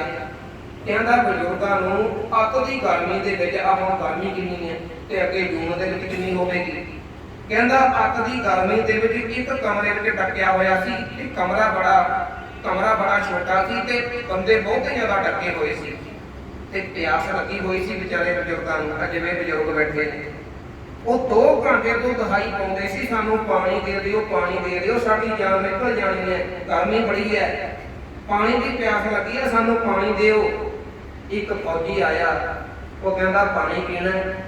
ਬਜ਼ੁਰਗ ਬਾਪੂ ਕਹਿਣ ਲੱਗੇ, ਹਾਂ ਅਸੀਂ ਤੇ ਕਦੋਂ ਦੇ ਰੌਲਾ ਪਾਉਂਦੇ ਆ, ਸਾਡੀ ਜਾਨ ਨਿਕਲਦੀ ਜਾਂਦੀ ਹੈ ਪਾਣੀ ਤੋਂ ਬਿਨਾਂ। ਤੇ ਉਹਨੇ ਇੱਕ ਨੇ ਪਾਣੀ ਦਾ ਗਲਾਸ ਪਕੜਿਆ ਤੇ ਇੱਕ ਨੇ ਆਪਣੀ ਸਿਗਰਟ ਵਾਲੀ ਸਿਗਰਟ ਵਾਲ ਕੇ ਉਹਨੇ ਪਾਣੀ ਦੇ ਵਿੱਚ ਆਪਣਾ ਸਿਗਰਟ ਦਾ ਧੂਆਂ ਸੁੱਟਿਆ ਤੇ ਧੂਆਂ ਸੁੱਟ ਕੇ ਉਸ ਧੂਏ ਨੂੰ ਪਾਣੀ ਵਿੱਚ ਘੋਲ ਕੇ ਬਜ਼ੁਰਗ ਨੂੰ ਕਹਿੰਦਾ, ਆਹ ਪਕੜ ਆਪਣੇ ਗੁਰੂ ਦਾ ਪ੍ਰਸ਼ਾਦ ਪੀ ਲੈ। ਇਵੇਂ ਸਿੱਖਾਂ ਨੂੰ ਜਲੀਲ ਕੀਤਾ ਗਿਆ, ਇਵੇਂ ਸਿੱਖਾਂ ਦੇ ਨਾਲ ਗੁਰਮੁਖ ਪਿਆਰੇ ਜਾਲ ਉਹਨਾਂ ਵਿਖਾਇਆ ਗਿਆ। ਉਹ ਕਹਿੰਦਾ, ਮੈਨੂੰ ਨਹੀਂ ਲੋੜ ਤੁਹਾਡੇ ਅਵਾਰਡ ਦੀ। ਭਗਤ ਪੂਰਨ ਸਿੰਘ ਪਿੰਗਲਵਾੜੇ ਵਾਲੇ ਨੇ ਦਿੱਤਾ ਹੋਇਆ ਭਾਰਤ ਸਰਕਾਰ ਦਾ ਅਵਾਰਡ ਗੁਰਮੁਖ ਪਿਆਰੇ ਨੂੰ ਵਾਪਸ ਕਰ ਦਿੱਤਾ। ਮੈਂ ਬੇਨਤੀ ਕਰਾਂਗੀ, ਸਮਾਂ ਸੀਮਾ ਦੇ ਵਿੱਚ ਹੈ, ਇੱਕ ਬੇਨਤੀ ਕਰਕੇ ਸਮਾਪਤੀ ਕਰਾਂ। ਇਹ ਸਮਾਗਮ ਪਤਾ ਕਿਉਂ ਕਰਵਾਏ ਜਾਂਦੇ ਨੇ? ਪਰਿਵਾਰ ਦਾ ਨੌਜਵਾਨ ਮੈਂਬਰ ਪਿਆਰਾ ਸਿੰਘ ਤੇ ਗੁਰਮੁਖ ਪਿਆਰੇ ਹੋਰ ਜਿੰਨੇ ਵੀ 18 ਦੇ ਤਕਰੀਬਨ ਸਿੰਘ ਸ਼ਹੀਦ ਹੋਏ ਨੇ, ਇਹਨਾਂ ਦੀ ਯਾਦ ਆਪਾਂ ਕਿਉਂ ਮਨਾਉਂਦੇ ਹਾਂ? ਤੁਹਾਨੂੰ ਪਤਾ ਹੈ, ਤਾਂ ਕਿ ਆ ਜਿਹੜੀ ਸਾਡੀ ਨਵੀਂ ਪਨੀਰੀ ਹੈ ਨਾ, ਸਾਡੀ ਨਵੀਂ ਪਨੀਰੀ ਨੂੰ ਪਤਾ ਲੱਗ ਸਕੇ ਵੀ ਅਸੀਂ ਵਾਰਸ ਕਿਹਨਾਂ ਦੇ ਹਾਂ, ਸਾਡਾ ਪਿਛੋਕੜ ਕੀ ਹੈ। ਕਿਉਂਕਿ ਜਿਹੜੀ ਕੌਮ ਆਪਣੇ ਪਿਛੋਕੜ ਨੂੰ ਭੁੱਲ ਜਾਵੇ, ਜਿਹੜੀ ਕੌਮ ਆਪਣੇ ਅਤੀਤ ਆਪਣੇ ਪਿਛੋਕੜ ਨੂੰ ਭੁੱਲ ਜਾਵੇ, ਉਹ ਕੌਮ ਦੇ ਲੋਕਾਂ ਦੀ ਸੋਚ ਗੁਲਾਮ ਹੋ ਜਾਇਆ ਕਰਦੀ ਹੈ। ਜਦੋਂ ਸੋਚ ਗੁਲਾਮ ਹੋ ਜਾਵੇ ਤੇ ਗੁਲਾਮ ਸੋਚ ਦੇ ਜਿਹੜੇ ਮਾਲਕ ਹੁੰਦੇ ਨੇ ਲੋਕ, ਉਹ ਕਦੇ ਆਪਣੇ ਹੱਕਾਂ ਦੀ ਗੱਲ ਹੀ ਨਹੀਂ ਕਰ ਸਕਦੇ, ਨਾ ਕਦੇ ਆਪਣੇ ਹੱਕ ਮੰਗ ਸਕਦੇ ਨੇ, ਨਾ ਕਦੇ ਗੁਰਮੁਖ ਪਿਆਰਿਓ ਉਹ ਆਜ਼ਾਦੀ ਦੀ ਗੱਲ ਕਰ ਸਕਦੇ ਨੇ। ਮੈਨੂੰ ਵਿਚਾਰ ਦੇ ਕੇ ਆ ਗਈ, ਸੁਣਿਓ ਧਿਆਨ ਦੇ ਨਾਲ। ਕਾਦਰ ਖਾਨ ਰਹੇਗਾ ਦਿੱਲੀ ਦੇ ਵਿੱਚ ਰੰਗੀਲਾ ਰਾਜ ਕਰ ਰਿਹਾ, ਤੈਮੂਰ ਵੰਸ਼ ਦਾ ਰਾਜਾ, ਤੈਮੂਰ ਵੰਸ਼ ਦਾ ਰਾਜਾ ਦਿੱਲੀ ਵਿੱਚ। ਕਾਦਰ ਖਾਨ ਹਿੰਦੇ ਨੇ ਕੀ ਕੀਤਾ ਵੀ ਉੱਥੇ ਜਾ ਕੇ ਤੈਮੂਰ ਨੂੰ ਕਾਬੂ ਕਰ ਲਿਆ ਤੇ ਉਹ ਕਾਬੂ ਕਰਕੇ ਉਹਨੂੰ ਅੰਨਾ ਕਰ ਦਿੱਤਾ ਤੇ ਇਹਦੀਆਂ ਔਰਤਾਂ ਸੀ ਹਰਮ ਦੇ ਵਿੱਚ, ਇਹਦੀਆਂ ਔਰਤਾਂ ਨੂੰ ਵੀ ਕਾਬੂ ਵਿੱਚ ਕਰ ਲਿਆ ਤੇ ਤੈਮੂਰ ਹਾਰ ਗਿਆ ਕਿ ਹੁਣ ਕਾਦਰ ਖਾਨ ਹਿੰਦੇ ਦਾ ਰਾਜ ਹੋ ਗਿਆ। ਕਾਦਰ ਖਾਨ ਹਿੰਦੇ ਨੇ ਜਦੋਂ ਜਾ ਕੇ ਆਪਣਾ ਕਬਜ਼ਾ ਕੀਤਾ ਨਾ, ਤੈਮੂਰ ਉਹਨੂੰ ਅੰਨਿਆ ਕਰ ਦਿੱਤਾ। ਕਾਦਰ ਖਾਨ ਹਿੰਦਾ ਆਪਣੇ ਵਜ਼ੀਰ ਨੂੰ ਪੁੱਛਦਾ, ਕਹਿੰਦਾ ਵਜ਼ੀਰ, ਜਿਵੇਂ ਅੱਜ ਦਿੱਲੀ ਦੇ ਤਖਤ ਤੇ ਮੈਂ ਕਬਜ਼ ਹੋਇਆ, ਕੱਲ ਇਹ ਵੀ ਤੇ ਹੋ ਸਕਦਾ ਹੈ ਵੀ ਤੈਮੂਰ ਵੰਸ਼ ਦੀਆਂ ਔਰਤਾਂ ਕਿਸੇ ਬੱਚੇ ਨੂੰ ਜਨਮ ਦੇਣ, ਕੋਈ ਤੈਮੂਰ ਵੰਸ਼ ਦੇ ਵਿੱਚੋਂ ਉੱਠ ਖਲੋਵੇ ਤੇ ਮੈਨੂੰ ਮਾਰ ਕੇ ਧੱਕੇ ਕੱਢ ਦਵੇ ਇਸ ਰਾਜ ਤੋਂ ਤੇ ਤਖਤ ਤੇ ਉਹਦਾ ਕਬਜ਼ਾ ਹੋ ਜਾਵੇ। ਇਵੇਂ ਵੀ ਤੇ ਹੋ ਸਕਦਾ ਹੈ, ਕੋਈ ਹੱਲ ਦੱਸ। ਉਹ ਕਹਿਣ ਲੱਗਾ ਵੀ ਹੱਲ ਇੱਕੋ ਹੈ, ਜੇਕਰ ਤੂੰ ਇਹ ਤੈਮੂਰ ਵੰਸ਼ ਦੀਆਂ ਔਰਤਾਂ ਦੇ ਅੰਦਰੋਂ ਅਣਖ ਨੂੰ ਖਤਮ ਕਰ ਦਵੇਂ। ਮੈਂ ਬੇਨਤੀ ਕਰ ਰਿਹਾ, ਅੱਜ ਸਾਡੀ ਸੋਚ ਨੂੰ ਗੁਲਾਮ ਕਰਕੇ ਸਾਡੀ ਅਣਖੀ ਦਾ ਖਤਮ ਕੀਤੀ ਜਾ ਰਹੀ ਹੈ, ਕਿਉਂਕਿ ਵਿਰੋਧੀ ਨੂੰ ਪਤਾ ਵੀ ਇਹਨਾਂ ਦੇ ਅੰਦਰੋਂ ਅਣਖ ਨੂੰ ਖਤਮ ਕਰੋ। ਤੁਸੀਂ ਦੇਖੋ ਵੀ ਜਿੰਨਾ ਚਿੱਟਾ, ਜਿੰਨਾ ਭਿਆਨਕ ਨਸ਼ਾ ਪੰਜਾਬ ਦੇ ਵਿੱਚ ਫੜ ਹੁੰਦਾ ਹੈ, ਤੁਸੀਂ ਕਦੇ ਵੇਖਿਆ ਕਿ ਕਿਸੇ ਹੋਰ ਦੇਸ਼ ਦੇ ਵਿੱਚ ਫੜ ਹੁੰਦਾ ਹੋਵੇ, ਕਿਸੇ ਹੋਰ ਸਟੇਟ ਦੇ ਵਿੱਚ, ਰਾਜ ਦੇ ਵਿੱਚ ਫੜ ਹੁੰਦਾ ਹੋਵੇ? ਬੈਠੇ ਹੋਏ ਹੁਕਮਰਾਨ ਦੀ ਸੋਚ ਦੇਖੋ ਵੀ ਸੋਚ ਕੀ ਰਿਹਾ, ਸਾਡੀ ਸੋਚ ਨੂੰ ਕਿਵੇਂ ਗੁਲਾਮ ਬਣਾਉਣਾ ਚਾਹੁੰਦਾ। ਉਹਨੇ ਕਿਹਾ ਵੀ ਇੱਕ ਕੰਮ ਕਰ, ਜਿਹੜੀਆਂ ਔਰਤਾਂ ਨੇ ਜੇਕਰ ਇਹਨਾਂ ਦੇ ਅੰਦਰੋਂ ਤੋਂ ਅਣਖ ਨੂੰ ਖਤਮ ਕਰ ਦਵੇਂ ਨਾ ਤੇ ਤੇਰਾ ਰਾਜ ਭਾਗ ਕੋਈ ਵੀ ਖੋਹ ਨਹੀਂ ਸਕਦਾ। ਉਹਨੇ ਇੱਕ ਨਾਟਕ ਰਚਿਆ ਜੀ। ਨਾਟਕ ਉਹਨੇ ਕੀ ਰਚਿਆ ਵੀ ਤੈਮੂਰ ਵੰਸ਼ ਦੀਆਂ ਔਰਤਾਂ ਨੂੰ ਕਹਿੰਦਾ ਵੀ ਤੁਸੀਂ ਨਾਚ ਕਰੋ, ਕੱਪੜੇ ਲਾ ਦਿਓ, ਨਗਨ, ਬਿਲਕੁਲ ਤੁਸੀਂ ਵਸਤਰਹੀਣ ਹੋ ਕੇ ਮੇਰੇ ਅੱਗੇ ਨੱਚੋ। ਤੇ ਕੋਈ ਤੇ ਵਿਚਾਰੀ ਡਰਦੀ ਲੋਕਾਂ ਤਰਲੇ ਕਰਨ ਲੱਗ ਪਈ ਤੇ ਕੋਈ ਵਿਚਾਰੀ ਡਰਦੀ ਮਾਰੀ ਨੱਚਣ ਲੱਗ ਪਈ। ਆਪ ਉਹ ਕੀ ਕਰਦਾ, ਜਿਵੇਂ ਆ ਸੇਜ ਹੈ ਨਾ, ਆਪ ਉਹ ਕੀ ਕਰਦਾ ਵੀ ਸ਼ਰਾਬ ਦਾ ਪਿਆਲਾ ਭਰਦਾ, ਸ਼ਰਾਬ ਦਾ ਪਿਆਲਾ ਭਰ ਕੇ ਪੀ ਲੈਂਦਾ ਤੇ ਕਦੇ ਡਿੱਗ ਪੈਂਦਾ, ਕਦੇ ਆਪਣੇ ਵੱਲੋਂ ਸੌ ਜਾਂਦਾ, ਅੱਖਾਂ ਬੰਦ ਕਰ ਲੈਂਦਾ, ਫਿਰ ਸ਼ਰਾਬ ਦਾ ਪਿਆਲਾ ਭਰਦਾ, ਜਾਣੀ ਕਿ ਵਿਖਾਉਣਾ ਚਾਹੁੰਦਾ ਕਿ ਮੈਂ ਬਹੁਤ ਸ਼ਰਾਬੀ ਹੋ ਗਿਆ, ਬਹੁਤ ਜ਼ਿਆਦਾ ਮਦਹੋਸ਼ ਨਸ਼ੇ ਵਿੱਚ ਹੋ ਗਿਆ। ਕਰਦਿਆਂ ਕਰਦਿਆਂ ਉਹਨੇ ਕੀ ਕੀਤਾ, ਆਪਣੀ ਇੰਜ ਆ ਜਿਹੜੀ ਤਲਵਾਰ ਹੈ, ਉਹਨੇ ਕੀ ਕੀਤਾ, ਵੇਖਦਿਆਂ ਆਪਣੀ ਤਲਵਾਰ ਕੱਢ ਕੇ ਮਿਆਨ ਦੇ ਵਿੱਚੋਂ ਇੰਜ ਰੱਖ ਦਿੱਤੀ ਤੇ ਆ ਕੇ ਧਰ ਲੰਬਾ ਪੈ ਗਿਆ, ਅੱਖਾਂ ਬੰਦ ਕਰ ਲਈਆਂ ਤੇ ਅੱਖ ਬੰਦ ਕਰਕੇ ਵੇਖਦਾ ਰਿਹਾ ਵੀ ਕਰਦੀਆਂ ਕੀ ਨੇ। ਉਹ ਨੱਚੀ ਜਾਣ, ਨੱਚੀ ਜਾਣ, ਨੱਚੀ ਜਾਣ। ਜਦੋਂ ਨੱਚਣੋਂ ਨਾ ਹਟੀਆਂ, ਉਹ ਕਹਿੰਦਾ ਬਸ ਕਰੋ, ਨਾਚ ਬੰਦ ਕਰ ਦਿਓ, ਨੱਚੋ ਨਾ, ਬੰਦ ਕਰੋ ਨਾਚ। ਉਹ ਕਹਿੰਦਾ ਤੈਮੂਰ ਵੰਸ਼ ਦੀ ਔਰਤੋ, ਮੈਂ ਤੁਹਾਡਾ ਨਾਚ ਨਹੀਂ ਸੀ ਦੇਖਣਾ ਚਾਹੁੰਦਾ, ਮੈਂ ਤੇ ਕੁਝ ਹੋਰ ਦੇਖਣਾ ਚਾਹੁੰਦਾ ਸੀ। ਤੇ ਮੈਂ ਪਤਾ ਕੀ ਦੇਖਣਾ ਚਾਹੁੰਦਾ ਸੀ, ਕਹਿਣ ਲੱਗਾ ਤੁਹਾਡਾ ਦੁਸ਼ਮਣ, ਮੈਂ ਤੁਹਾਡਾ ਦੁਸ਼ਮਣ ਹੈ ਨਾ, मैं तुहाडा दुश्मन, तुहाडा विरोधी, तुहाडीਆਂ ਅੱਖਾਂ ਦੇ ਸਾਹਮਣੇ शराब ਦੇ ਨਸ਼ੇ ਵਿੱਚ ਧੁੱਤ ਹੋ ਗਿਆ ਤੇ ਤੁਹਾਡੀਆਂ ਅੱਖਾਂ ਦੇ ਸਾਹਮਣੇ ਮੈਂ ਮਦਹੋਸ਼ ਹੋ ਕੇ ਸੌਂ ਵੀ ਗਿਆ ਤੇ ਤਲਵਾਰ ਮਿਆਨ ਦੇ ਵਿੱਚੋਂ ਕੱਢ ਕੇ ਤੁਹਾਡੇ ਸਾਹਮਣੇ ਰੱਖੀ ਪਈ ਹੈ, ਪਰ ਹੱਦ ਹੋ ਗਈ 15-20 ਜਾਣੀਆਂ ਦੇ ਵਿੱਚੋਂ ਤੁਹਾਡੇ ਕਿਸੇ ਵਿੱਚ ਹਿੰਮਤ ਨਹੀਂ ਪਈ ਕਿ ਸਾਹਮਣੇ ਪਈ ਨੰਗੀ ਤਲਵਾਰ ਚੱਕ ਕੇ ਕੋਈ ਮੇਰੀ ਗਰਦਨ ਤੇ ਵਾਰ ਕਰਕੇ ਮੈਨੂੰ ਖਤਮ ਕਰ ਸਕੇ। ਕਹਿੰਦਾ ਮੈਂ ਦੇਖਣਾ ਚਾਹੁੰਦਾ ਸੀ ਵੀ ਅਣਖ ਤਾਕੀ ਤਾਂ ਨਹੀਂ, ਤੁਸੀਂ ਵਾਰ ਨਹੀਂ ਕਰ ਸਕੀਆਂ। ਮੈਨੂੰ ਪਤਾ ਲੱਗ ਗਿਆ ਤੁਹਾਡੇ ਅੰਦਰੋਂ ਅਣਖ ਖਤਮ ਹੋ ਚੁੱਕੀ ਹੈ। ਹੁਣ ਮੈਨੂੰ ਪਤਾ ਲੱਗ ਗਿਆ ਮੇਰੇ ਰਾਜ ਭਾਗ ਨੂੰ ਖਤਰਾ ਕੋਈ ਨਹੀਂ। ਮੇਰਾ ਮਨ ਸਤ पे सो जाना तखल्लक थी बनावट था कि जे समझ कर के मुझे काफर समझ कर तमूर की बेटी मार डाले मुझे खंजर से, मगर ये राज उठ गया अब जमाने पासे कि जहन्नत नाम है जिसका। जहन्नत कहा जाता अणख नूं गैरत नूं। कहना अब जे राज उठ गया जमाने पासे कि जहन्नत नाम है जिसका, तू आप उठ गई है तमूर के घर से।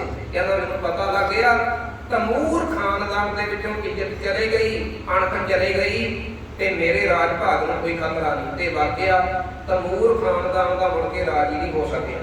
अज आ जिहड़ा इतिहास सुनाया जा रहा है ना, ये इतिहास सुनाउण दा भाव की है, साडे अंदर दी अणख गुरमुख प्यारे कायम रहे।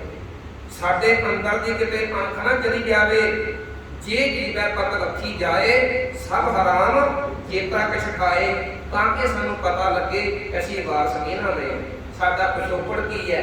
असीं उन्हां दे वारस हैं जिन्हां ने गुरमुख प्यारे खोपरियां लहा के सिੱਖੀ केसां ते सुरासां नाल निभाई है। असीं उन्हां दे वारस हैं जिन्हां ने बंद कटवाए ने। असीं उन्हां दे वारस हैं जिन्हां ने अपने वल्लों नीहां दे विच खलो के कहा सी हम जान देकर औरों की जाने बचा चले, सिक्खी की नींव हम सरों पे उठा चले, गद्दियों पर तख्त अब कौन पाएगी, दुनिया से जालमों का निशान तक मिटाएगी। अज उन्हां गुरमुख प्यारे सिंघां शहीदां नूं आपां चेते कर रहे हैं जिन्हां ने गुरमुख प्यारिओ अपनियां शहादतां दे के अपनी अणखां नूं अपनी गैरत नूं कायम रखदे होए अपनियां शहादतां दी गद्दियां भाई प्यारा सिंह जी ते होर गुरमुख प्यारे अनेका भाई चार सिंह जी लुधियाना जी, भाई रणधीर सिंह जी, समੁੱਚੇ ਇਹ नहीं केवल प्यारा सिंह जी नूं समੁੱਚੇ शहीदां नूं गुरमुख प्यारे अज आपां श्रद्धांजलि दे रहे हैं, अज आपां चेते कर रहे हैं। समੁੱਚੀਆਂ संगतां दा बहुत बहुत धन्नवाद। फिर किते समा मिलिया 84 का घट्टू भारा मैं विचारां ते गौर भी कर लिया सी, पर समा सीमा दे विच क्योंकि अल्लाह भी जाने आलमगीर उत्थे भी 5 बजे कथा दा समय किते फिर मौका मिलिया घट्टू भारे दे संबंध फिर अपना विचारां किते करांगे। जेकर किते अपने सेवा का मौका बख्शिया फिलहाल इतनियां विचारां दासतियां प्रवान कर लिया। बहुत बहुत संगतां दा धन्नवाद जिन्हां ने, क्योंकि गर्मी का समय सुनाना सौखा होंदा है पर सुनना औखा होंदा है, सुनना बड़ा औखा होंदा है, पर फिर भी आपने मन चित एकाग्र करके सरवण किया। मातावां दा, बेटियां भैणां दा, सारियां दा गुरमुख को बहुत बहुत धन्नवाद।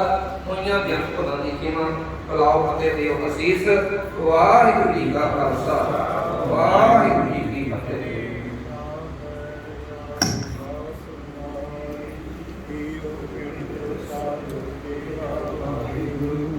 नानक सब तेरी वडियाई कोई नाम न जाने तेरा वाहिगुरू। बोलो जी वाहिगुरू वाहिगुरू एक ओंकार वाहिगुरू जी की फतेह। श्री भगवती सहाय वार श्री भगवती जी की पातशाही दसवीं प्रथम भगवती समर्था गुरु नानक नहीं ते आए ब्रह्मत गुरते अमरदास रामदास सिंह सहाय अर्थ हरगोबिंद नाम सिमरो श्री हराय। श्री हरिकृष्ण ते आई आए जय सह डिठे सब जाए एक बहादुर सिमरिया करनाउन दे आवे धाए सब थाई हुए सहाय। दसवें पातशाह श्री गुरु गोबिंद सिंह जी महाराज सब थाई हुए सहाय, सब थाई हुए सहाय।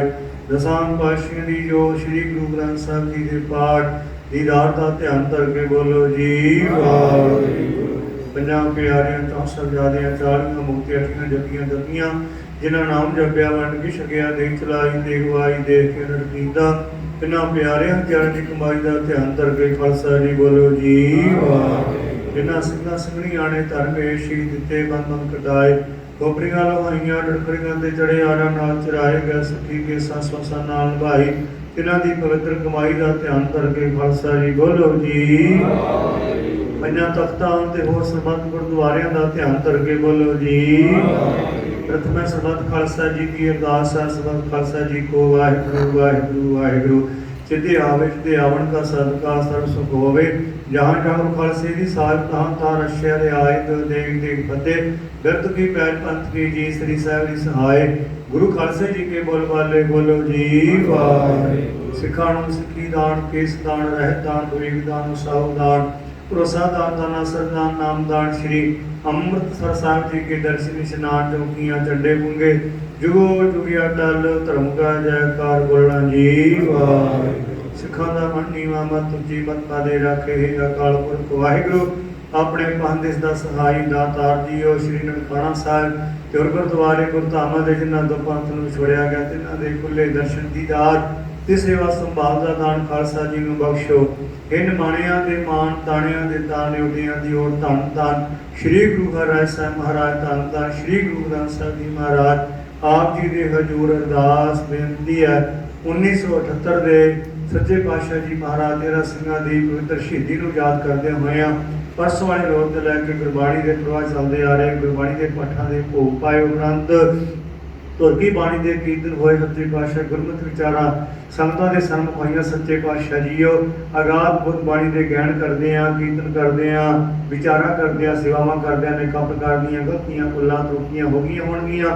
अनजान बच्चे समझ करके माफ करन अगे वास्ते शोध निष्पैठ बाणी पढ़न सुनदे कथा विचारा हज करन दे बल बख्शने सरबत संगतां दीयां हाजिरियां अपने दर ते प्रवान करनियां शहीदां सदा वास्ते नमस्कारा। सच्चे पातशाह जी महाराज परिवार के वालों सच्चे पातशाह जी महाराज लंगर की सेवा हाजिर की है। दर से प्रवान होए लंगर प्रसाद साध संगत विच वरताउण दी आज्ञा बख्शनी। तोड़ने आए बहुत रजाई भंडारे भरपूर करने चढ़दिया वाला वश करके निहाल करना। समाप्ति अरदास बेनती के पवित्र हुक्मनामे वश करके निहाल करो। जोड़ी तेरे दर ते आवे सो राजी खुशी जावे सुख होवे नाम ते आवे। नानक नाम चढ़दी कला तेरे पाणे सर्वदा दा भला। को हुक्म है गुरु मान्यो गुरु ग्रंथ जी मान्यो प्रगट कुरान की रे। जो प्रभु को मिल ओच है खोर शब्द में राज करेगा आगे रह न कोई। द्वार वे सा मिलेंगे बजे शरण जो वाहिगुरु नाम जहाज है चढ़े सोतरे। जो सरदा कर सेवते गुरु पार उतारन। जो सरदा कर सेवते गुरु पार उतारन। बोले सो निहाल सत श्री अकाल। वाहिगुरू जी का खालसा वाहिगुरू जी की फतेह।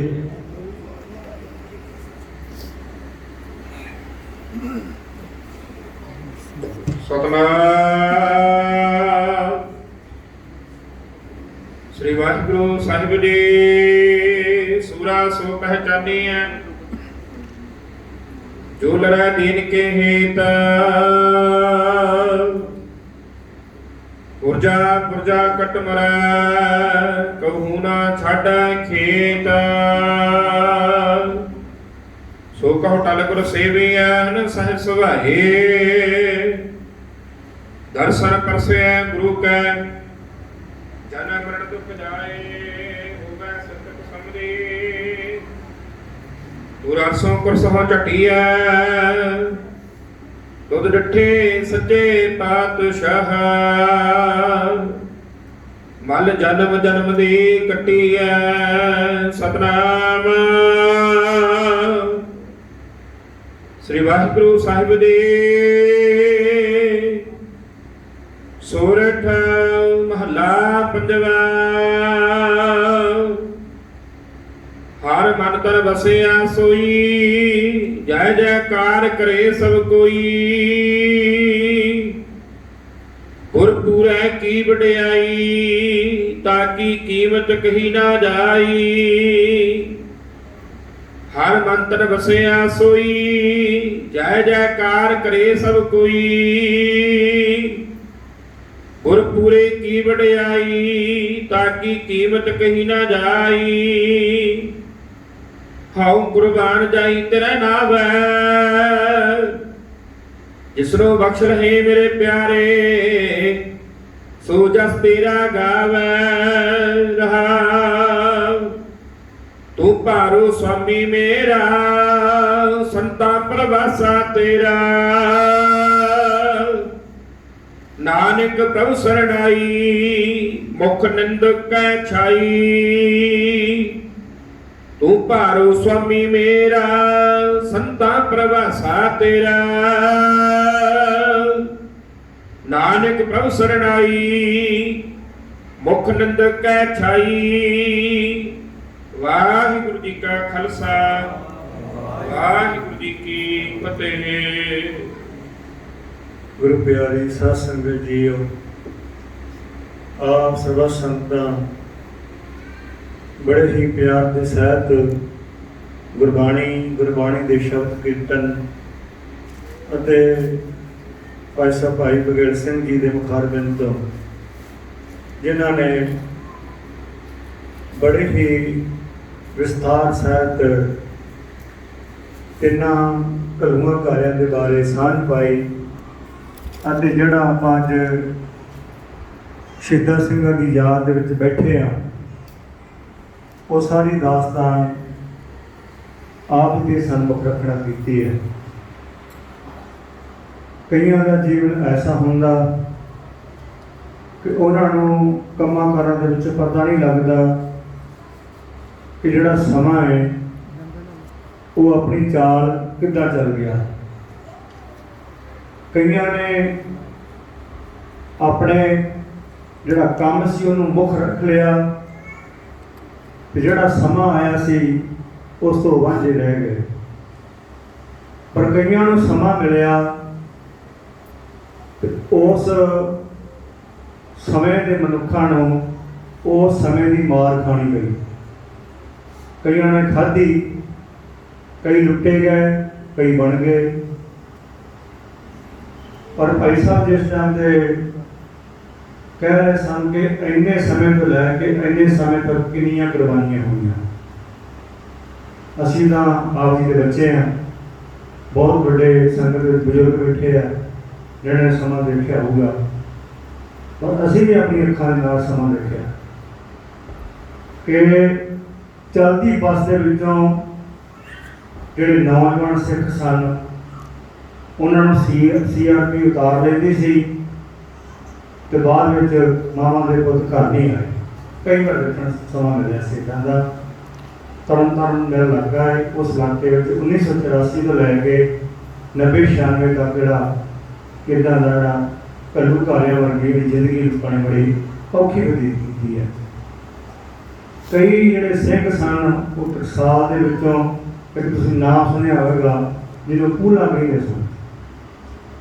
ਉਹਨੇ ਭਾਈ ਪ੍ਰੇਮ ਸਿੰਘ ਨੂੰ ਕਹਿਣਾ ਕੀਤਾ, ਇੱਕ ਭਾਈ ਪ੍ਰੇਮ ਸਿੰਘ ਜੀ ਉਸਤਾਦ ਜੀ ਸਨ ਜਿਹੜੇ ਬੱਚਿਆਂ ਨੂੰ ਵਿਦਿਆ ਪੜ੍ਹਾਇਆ ਕਰਦੇ ਸਨ। ਪ੍ਰੇਮ ਸਿੰਘ ਨੂੰ ਕਹਿਣਾ ਕੀਤਾ ਕਿ ਤੁਹਾਡੇ ਜਿਹੜੇ 5 ਸਿੰਘ ਆ, ਇਹਨਾਂ ਦਾ ਜਿਹੜਾ ਨਾਂ ਹੈ ਉਹ ਲਿਸਟ ਵਿੱਚ ਆ ਗਿਆ ਹੈ। ਇਹਨਾਂ ਨੂੰ ਕੋਈ ਬਚਾ ਨਹੀਂ ਸਕਦਾ, ਜੇ ਮੈਂ ਇਹਨਾਂ ਨੂੰ ਲੈ ਜਾਵਾਂ ਤਾਂ ਇਹਨਾਂ ਦਾ ਬਚਾਅ ਹੋ ਸਕਦਾ। ਇਹ ਪੂਲਾ ਭਾਈ ਪ੍ਰੇਮ ਸਿੰਘ ਦੇ ਕੋਲ ਆਇਆ ਤੇ ਸ਼ਾਮ ਨੂੰ ਉਹ ਜਿਹੜੇ 5 ਸਿੰਘ ਸਨ, 5 ਪਿਆਰਿਆਂ ਦੀ ਸੇਵਾ ਕਰਿਆ ਕਰਦੇ ਸਨ। 5 ਨੂੰ ਨਾਲ ਲੈ ਗਿਆ, 5 ਸਿੰਘਾਂ ਨੂੰ ਨਾਲ ਲੈ ਕੇ ਤੇ ਜਾ ਕੇ ਸ਼ਹੀਦ ਕਰਾ ਦਿੱਤੇ। ਕੋਈ ਨਹੀਂ ਬਚਿਆ ਇਹਨਾਂ ਦੇ ਵਿੱਚ। ਐਸੇ ਕਈ ਗੁਰਮੁਖ ਪਿਆਰੇ ਜਿਹੜੇ ਉਸ ਸਮੇਂ ਦੇ ਵਿੱਚ ਜਿਨ੍ਹਾਂ ਨੇ ਸ਼ਹੀਦੀਆਂ ਪ੍ਰਾਪਤ ਕੀਤੀਆਂ, ਜਿਹੜੇ ਸਮੇਂ ਦੀ ਲਤਾੜ ਵਿੱਚ ਆਏ। ਮੈਂ ਬਹੁਤਾ ਸਮਾਂ ਨਹੀਂ ਲੈਣਾ, ਪਰ ਜਦੋਂ ਇੱਦਾਂ ਇਹੋ ਜਿਹੀਆਂ ਵਿਚਾਰਾਂ ਸੁਣਨ ਨੂੰ ਮਿਲਦੀਆਂ ਉਦੋਂ ਫਿਰ ਜਿਹੜਾ ਖੂਨ ਹੈ ਆਪਣੇ ਆਪ ਖੁੱਲ੍ਹ ਜਾਂਦਾ, ਕਿਸੇ ਦੇ ਕਹਿਣ ਤੇ ਖੁੱਲ੍ਹਦਾ। ਪਰ ਹੁਣ ਫਰਿਆਦ ਕਿਹਦੇ ਅੱਗੇ ਜਾ ਕੇ ਰੱਖੀਏ? ਅਸੀਂ ਤਾਂ ਗੱਲਾਂ ਸੈਂਟਰ ਸਰਕਾਰ ਦੀਆਂ ਕਰਦੇ ਹਾਂ, ਪਰ ਇੱਥੇ ਤਾਂ ਸਾਰੇ ਹੀ ਹੁਣ ਸੈਂਟਰ ਬਣੀ ਗਈ ਆ। ਇੱਥੇ ਦੇ ਪੰਜਾਬ ਦੇ ਵਿੱਚ ਘਰ ਵਿੱਚ ਸੈਂਟਰ ਖੁੱਲ੍ਹੇ ਪਏ ਆ, ਜਿਨ੍ਹਾਂ ਦੀ ਸੋਚ ਇਹੀ ਆ ਇਹਨਾਂ ਨੂੰ ਉੱਠਣ ਨਹੀਂ ਦੇਣਾ। ਭਾਵੇਂ ਉਹ ਨਸ਼ੇ ਦੀ ਮਾਰ ਹੋਵੇ, ਭਾਵੇਂ ਉਹ ਗੋਲੀਆਂ ਦੀ ਮਾਰ ਹੋਵੇ, ਭਾਵੇਂ ਉਹ ਪਾਣੀਆਂ ਦੀ ਮਾਰ ਹੋਵੇ, ਕਿਸੇ ਪੱਖੋਂ ਲੈ ਲਓ, ਉਹਨਾਂ ਦਾ ਨਿਸ਼ਾਨਾ ਸੀ। ਸੋ ਇੱਕ ਸਤਿਗੁਰੂ ਸੱਚੇ ਪਾਤਸ਼ਾਹ ਦੇ ਅੱਗੇ ਅਰਦਾਸ ਹੈ ਜਿਹੜਾ ਗੁਰੂ ਹੈ ਉਹ ਬੜਾ ਬਿਆਨਤ ਹੈ। ਜਿਸ ਤਰ੍ਹਾਂ ਭਾਈ ਸਾਹਿਬ ਨੇ ਕਿਹਾ ਕਿ ਟੈਂਕ ਬਾਬਾ ਦੀਪ ਸਿੰਘ ਜਗ੍ਹਾ ਦੇ ਲਾਗੇ ਆ ਗਿਆ, ਉੱਥੋਂ ਅੱਗੇ ਨਹੀਂ ਹੋ ਸਕਿਆ ਕਿਉਂਕਿ ਜਿਹੜਾ ਖਾਲਸਾ ਹੈ ਨਾ ਉਹ ਹੁਕਮ ਦੇ ਵਿੱਚ ਨਹੀਂ ਹੈ। ਬਾਕੀ ਜਿੰਨੀ ਸਾਰੀ ਸ਼ਕਤੀ ਹੈ ਉਹ ਹੁਕਮ ਦੇ ਵਿੱਚ ਆ। ਪ੍ਰਗਟਿਓ ਖਾਲਸਾ ਪ੍ਰਮਾਤਮਾ ਕੀ ਮੌਜ ਹੈ। ਜਿਹੜਾ ਗੁਰੂ ਦਾ ਖਾਲਸਾ ਹੈ ਬਿਲਕੁਲ ਸ਼ੁੱਧ ਹੈ, ਉਹ ਪ੍ਰਮਾਤਮਾ ਦੀ ਮੌਜ ਦੇ ਵਿੱਚ ਆ। ਤੇ ਜਿਹੜਾ ਮੌਜ ਵਿੱਚ ਹੋਵੇ ਉਹਦੇ ਅੱਗੇ ਭਾਵੇਂ ਮੌਤ ਹੋਵੇ ਤੇ ਭਾਵੇਂ ਵਿਆਹ ਹੋਵੇ ਉਹਨੂੰ ਕੋਈ ਪਰਵਾਹ ਨਹੀਂ ਹੁੰਦੀ। ਜਿਹੜਾ ਪਰਵਾਹ ਨਹੀਂ ਕਰਦਾ ਉਹਦੇ ਅੱਗੇ ਤੇ ਭਾਵੇਂ ਜਿਹੜੀਆਂ ਹਨੇਰੀਆਂ ਵੀ ਆ ਜਾਣ ਉਹਨਾਂ ਨੂੰ ਉਹ ਮੋੜ ਦਿੰਦਾ। ਇਸ ਪ੍ਰਕਾਰ ਖਾਲਸੇ ਦੇ ਅੰਦਰ ਗੁਰੂ ਪਾਤਸ਼ਾਹ ਜੀ ਮਹਾਰਾਜ ਆਪ ਵਸਦੇ ਆ, ਕਿਉਂਕਿ ਆਪਣੀਆਂ ਸੋਚਾਂ ਆਪਣੀਆਂ ਤਾਨਾਂ ਭਾਵੇਂ ਕੋਈ ਜਿੰਨੀਆਂ ਮਰਜ਼ੀ ਕਸ ਲਵੇ, ਜੋ ਪਰਮੇਸ਼ਰ ਨੇ ਚਾਹਿਆ ਹੋਣਾ ਉਹੀ ਹੈ। ਜੇ ਸਾਨੂੰ ਗੁਰੂ ਪਾਤਸ਼ਾਹ ਜੀ ਨੇ ਖਾਲਸੇ ਦਾ ਰੂਪ ਦਿੱਤਾ ਤੇ ਉਹਨੇ ਸਾਨੂੰ ਇਸ ਸ੍ਰਿਸ਼ਟੀ ਤੇ ਭੇਜਿਆ, ਰੱਖਿਆ ਵੀ ਉਹਨੇ ਕਰਨੀ ਹੈ। ਪਰ ਸਾਡੀ ਸ਼ਰਤ ਇੱਕੋ ਆ ਕਿ ਸਾਨੂੰ ਜਿਹੜੀ ਟੇਕ ਆ ਉਹ ਗੁਰੂ ਤੇ ਰੱਖਣੀ ਪੈਣੀ ਆ। ਸਾਨੂੰ ਸ਼ਬਦ ਗੁਰੂ ਦੇ ਉੱਤੇ ਟੇਕ ਰੱਖਣੀ ਪੈਣੀ ਆ। ਇਹਨਾਂ ਸਿੰਘਾਂ ਨੇ 13 ਸਿੰਘਾਂ ਨੇ ਗੁਰੂ ਮਹਾਰਾਜ ਦੀ ਜਿਹੜੀ ਬੇਅਦਬੀ ਰੋਕਣ ਵਾਸਤੇ ਸ਼ਹੀਦੀਆਂ ਪ੍ਰਾਪਤ ਕੀਤੀਆਂ। ਸੋ ਇਹਨਾਂ ਸਾਰਿਆਂ ਸ਼ਹੀਦਾਂ ਨੂੰ ਆਪਾਂ ਸਾਰੇ ਨਮਸਕਾਰ ਕਰੀਏ। ਇਹ ਸ਼ਹੀਦ ਸਭੋ ਤੁਹਾਨੂੰ ਪ੍ਰਣਾਮ ਹੈ। ਤੁਹਾਡੀਆਂ ਸਦਾ ਵਾਸਤੇ ਕਥਾਵਾਂ ਹੁੰਦੀਆਂ ਰਹਿਣਗੀਆਂ, ਤੁਹਾਡੇ ਸਦਾ ਵਾਸਤੇ ਮੇਰੇ ਲੱਗਦੇ ਰਹਿਣਗੇ। ਸੋ ਭਾਈ ਭਗਤ ਸਿੰਘ ਹੋਣਾ ਨੇ ਬਹੁਤ ਹੀ ਵਿਸਥਾਰ ਦੇ ਨਾਲ ਆਪ ਜੀ ਨੇ ਸਾਰਾ ਸਬਕਾ ਸਰਵਣ ਕਰਾਇਆ। ਗੁਰਦੁਆਰਾ ਸਾਹਿਬ ਦੇ ਵੱਲੋਂ ਭਾਈ ਭਗਤ ਸਿੰਘ ਜੀ ਨੂੰ ਸਰਵਉਪਰੀ ਦੀ ਬਖਸ਼ ਦਿੱਤੀ ਜਾ ਰਹੀ ਹੈ। ਮੈਂ ਪ੍ਰਬੰਧਨ ਬੇਨਤੀ ਕਰਦਾ ਕਿਰਪਾ ਕਰਕੇ ਆਪ ਭਾਈ ਅਵਤਾਰ ਸਿੰਘ ਤੁਸੀਂ ਆ ਜਾਓ ਤੇ ਗੁਰੂ ਮਹਾਰਾਜ ਦੀ ਬਖਸ਼ ਆਪਾਂ ਭਾਈ ਭਗਤ ਸਿੰਘ ਨੂੰ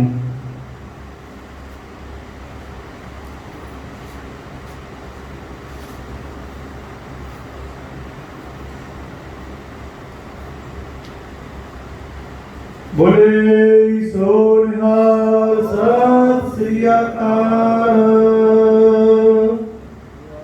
ਗੁਰਦੁਆਰਾ ਨਾਮ ਸਿੰਘ ਸਾਹਿਬ ਵੱਲੋਂ, ਗੁਰਦੁਆਰਾ ਸਾਹਿਬ ਪ੍ਰਬੰਧਕ ਕਮੇਟੀ ਵੱਲੋਂ ਭਾਈ ਅਵਤਾਰ ਸਿੰਘ ਜੀ ਨੂੰ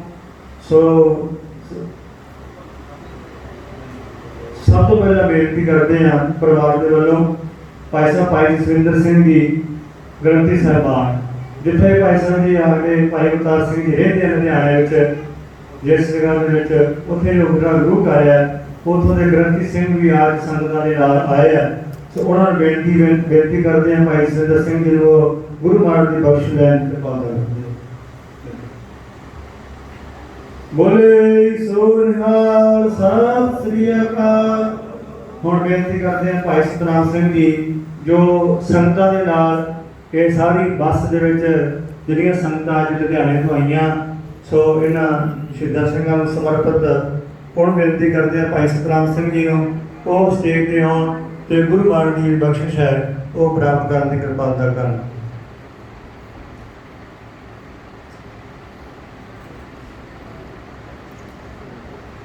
ਬੋਲੇ ਸੋ ਨਿਹਾਲ ਸਤਿ ਸ੍ਰੀ ਭਾਈ ਸਤਵਿੰਦਰ ਸਿੰਘ ਜੀ,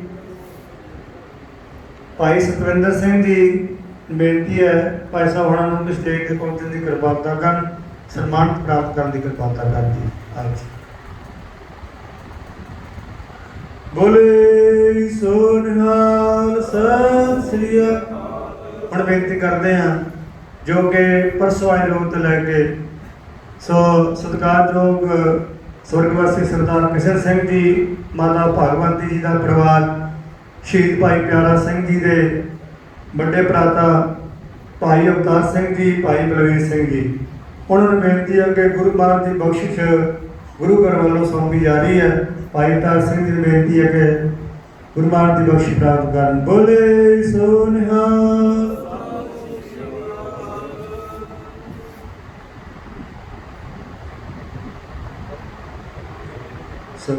ਭਾਈ ਬਲਵੀਰ ਸਿੰਘ ਜੀ, ਸ਼ਹੀਦ ਭਾਈ ਪਿਆਰਾ ਸਿੰਘ ਦਾ ਪਰਿਵਾਰ, ਬੋਲੇ ਸੋ ਨਿਹਾਲ ਸਤਿ ਸ੍ਰੀ ਅਕਾਲ।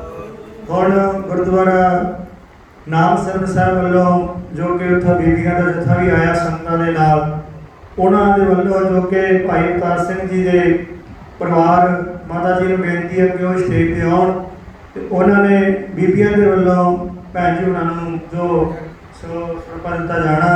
ਸੋ ਇੱਥੇ ਸਟੇਜ ਤੇ ਬੀਬੀਆਂ ਨੂੰ ਬੇਨਤੀ ਹੈ ਕਿ ਪਹੁੰਚਣ ਦੀ ਕਿਰਪਾਲਤਾ ਕਰਨ। ਸੋ ਬੇਨਤੀ ਹੈ ਮਾਤਾ ਜੀ ਉਹਨਾਂ ਨੂੰ ਕਿ ਸਟੇਜ ਤੇ ਪਹੁੰਚਣ ਦੀ ਕਿਰਪਾਲਤਾ ਕਰੋ ਜੀ।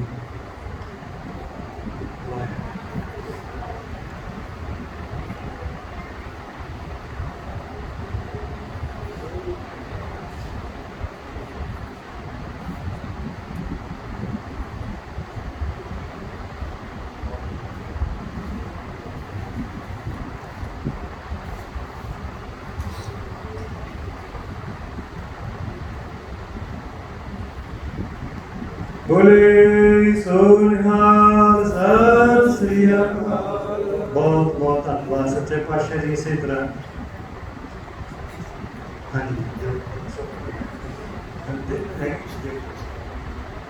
जो सुखमनी साहब सैटल जी भैन जी बड़े प्रधान है उन्होंने परिवार के वालों ये सम्मानित किया जा रहा है। बोले सो निहाल सत श्री अकाल। बीबी अवतार कौर जी उन्होंने भी गुरु महाराज की बख्शिश परिवार के वल्लों दी जा रही है। बोले सो निहाल सत श्री अकाल।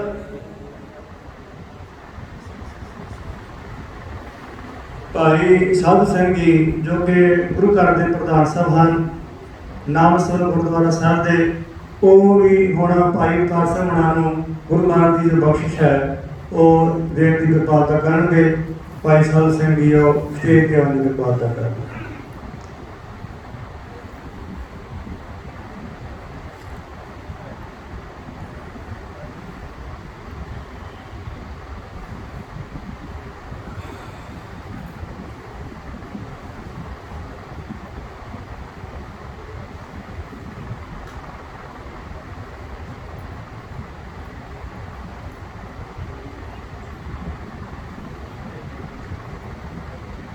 बोले सो निहाल सत श्री अकाल। ये बेनती करते हैं कि आप प्रधान साहब होने का मान करना। प्रधान साहब आओ स्टेज पे साढ़े इधरों गुरुद्वारा साहब के प्रबंध वालों आप जी को जीवन आप जी का धन्यवाद है। बोले सो निहाल सत श्री अकाल। नगर निवासियों वालों आप जी का तहे दिलों धन्यवाद किया जाता। नगर घूमने वालों सच्चे पातशाह कृपा करन आप साडे अज गुरु स्थान के नतमस्तक होने वास्ते आए हो। सच्चे पातशाह जी महाराज चढ़दी अपना बख्श।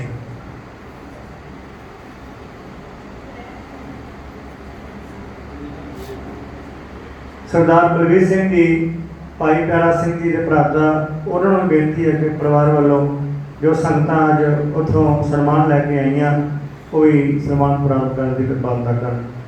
बोले सो निहाल सत श्री अकाल। सो इस समागम के विच अज बेअद संगतां ने हाजरियां भरियां। गुरु हरराय साहब जी महाराज सारियां संगतां दी हाजरियां अपने दर ते प्रवान करन। चढ़दी कला बख्शन नामदान बख्श करके निहाल कर जो भी आसा मुरादा लैके इत्थे आए हैं। गुरु हरराय साहब महाराज सारियां दीयां झोलियां भरन दे समर्थ है। चढ़दी कला बख्शन नामदान बख्शन ਅਤੇ ਆਪਾਂ ਇਸੇ ਤਰ੍ਹਾਂ ਇਕੱਤਰਤ ਹੋ ਕਰਕੇ ਇਹ ਸ਼ਹੀਦਾਂ ਦੇ ਜੋੜ ਮੇਲੇ ਮਨਾਈਏ ਤਾਂ ਕਰਕੇ ਜਿਹੜੀ ਆਉਣ ਵਾਲੀ ਜਨਰੇਸ਼ਨ ਨਵੀਂ ਪੀੜ੍ਹੀ ਹੈ ਉਹ ਵੀ ਉਹਨਾਂ ਨੂੰ ਪਤਾ ਲੱਗ ਸਕੇ ਕਿ ਸਾਡਿਆਂ ਜੋ ਵੱਡਿਆਂ ਬਜ਼ੁਰਗਾਂ ਨੇ ਜੋ ਕੌਮ ਦੇ ਵਾਸਤੇ ਇੰਨੀਆਂ ਵੱਡੀਆਂ ਜੋ ਸ਼ਹੀਦੀਆਂ ਪ੍ਰਾਪਤ ਕੀਤੀਆਂ ਉਹਨਾਂ ਨੂੰ ਵੀ ਸਾਨੂੰ ਵੀ ਇਸ ਚੀਜ਼ ਦਾ ਮਾਣ ਹੈ ਕਿ ਸਾਡੇ ਨਗਰ ਦੇ ਭਾਈ ਪਿਆਰਾ ਸਿੰਘ ਜੀ ਜੋ ਸੋ श्री अमृतसर साहब के जूझ हुए शहादत पी गए जो अपना नाम है वो शहीदों की लिखत कर गए। सानू सदा छड़ने नमस्कार है। सारे ने आप जकारा लाना तो आप जी ने सारे जकारे का जवाब देना। बोले सो निहाल सत श्री अकाल।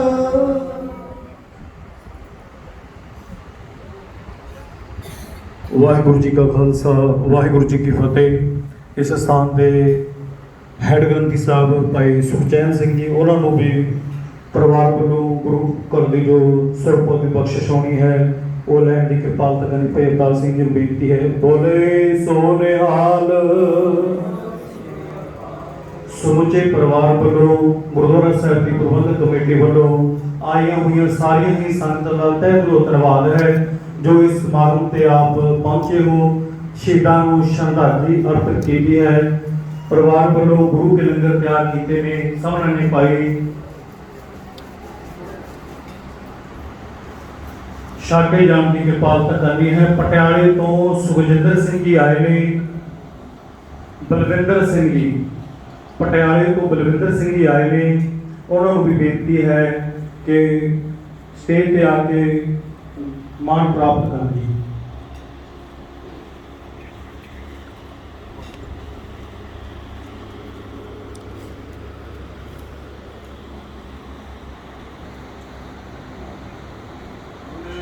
ਬੋਲੇ ਸੋ ਨਿਹਾਲ। ਵਾਹਿਗੁਰੂ ਜੀ ਕਾ ਖਾਲਸਾ, ਵਾਹਿਗੁਰੂ ਜੀ ਕੀ ਫਤਿਹ।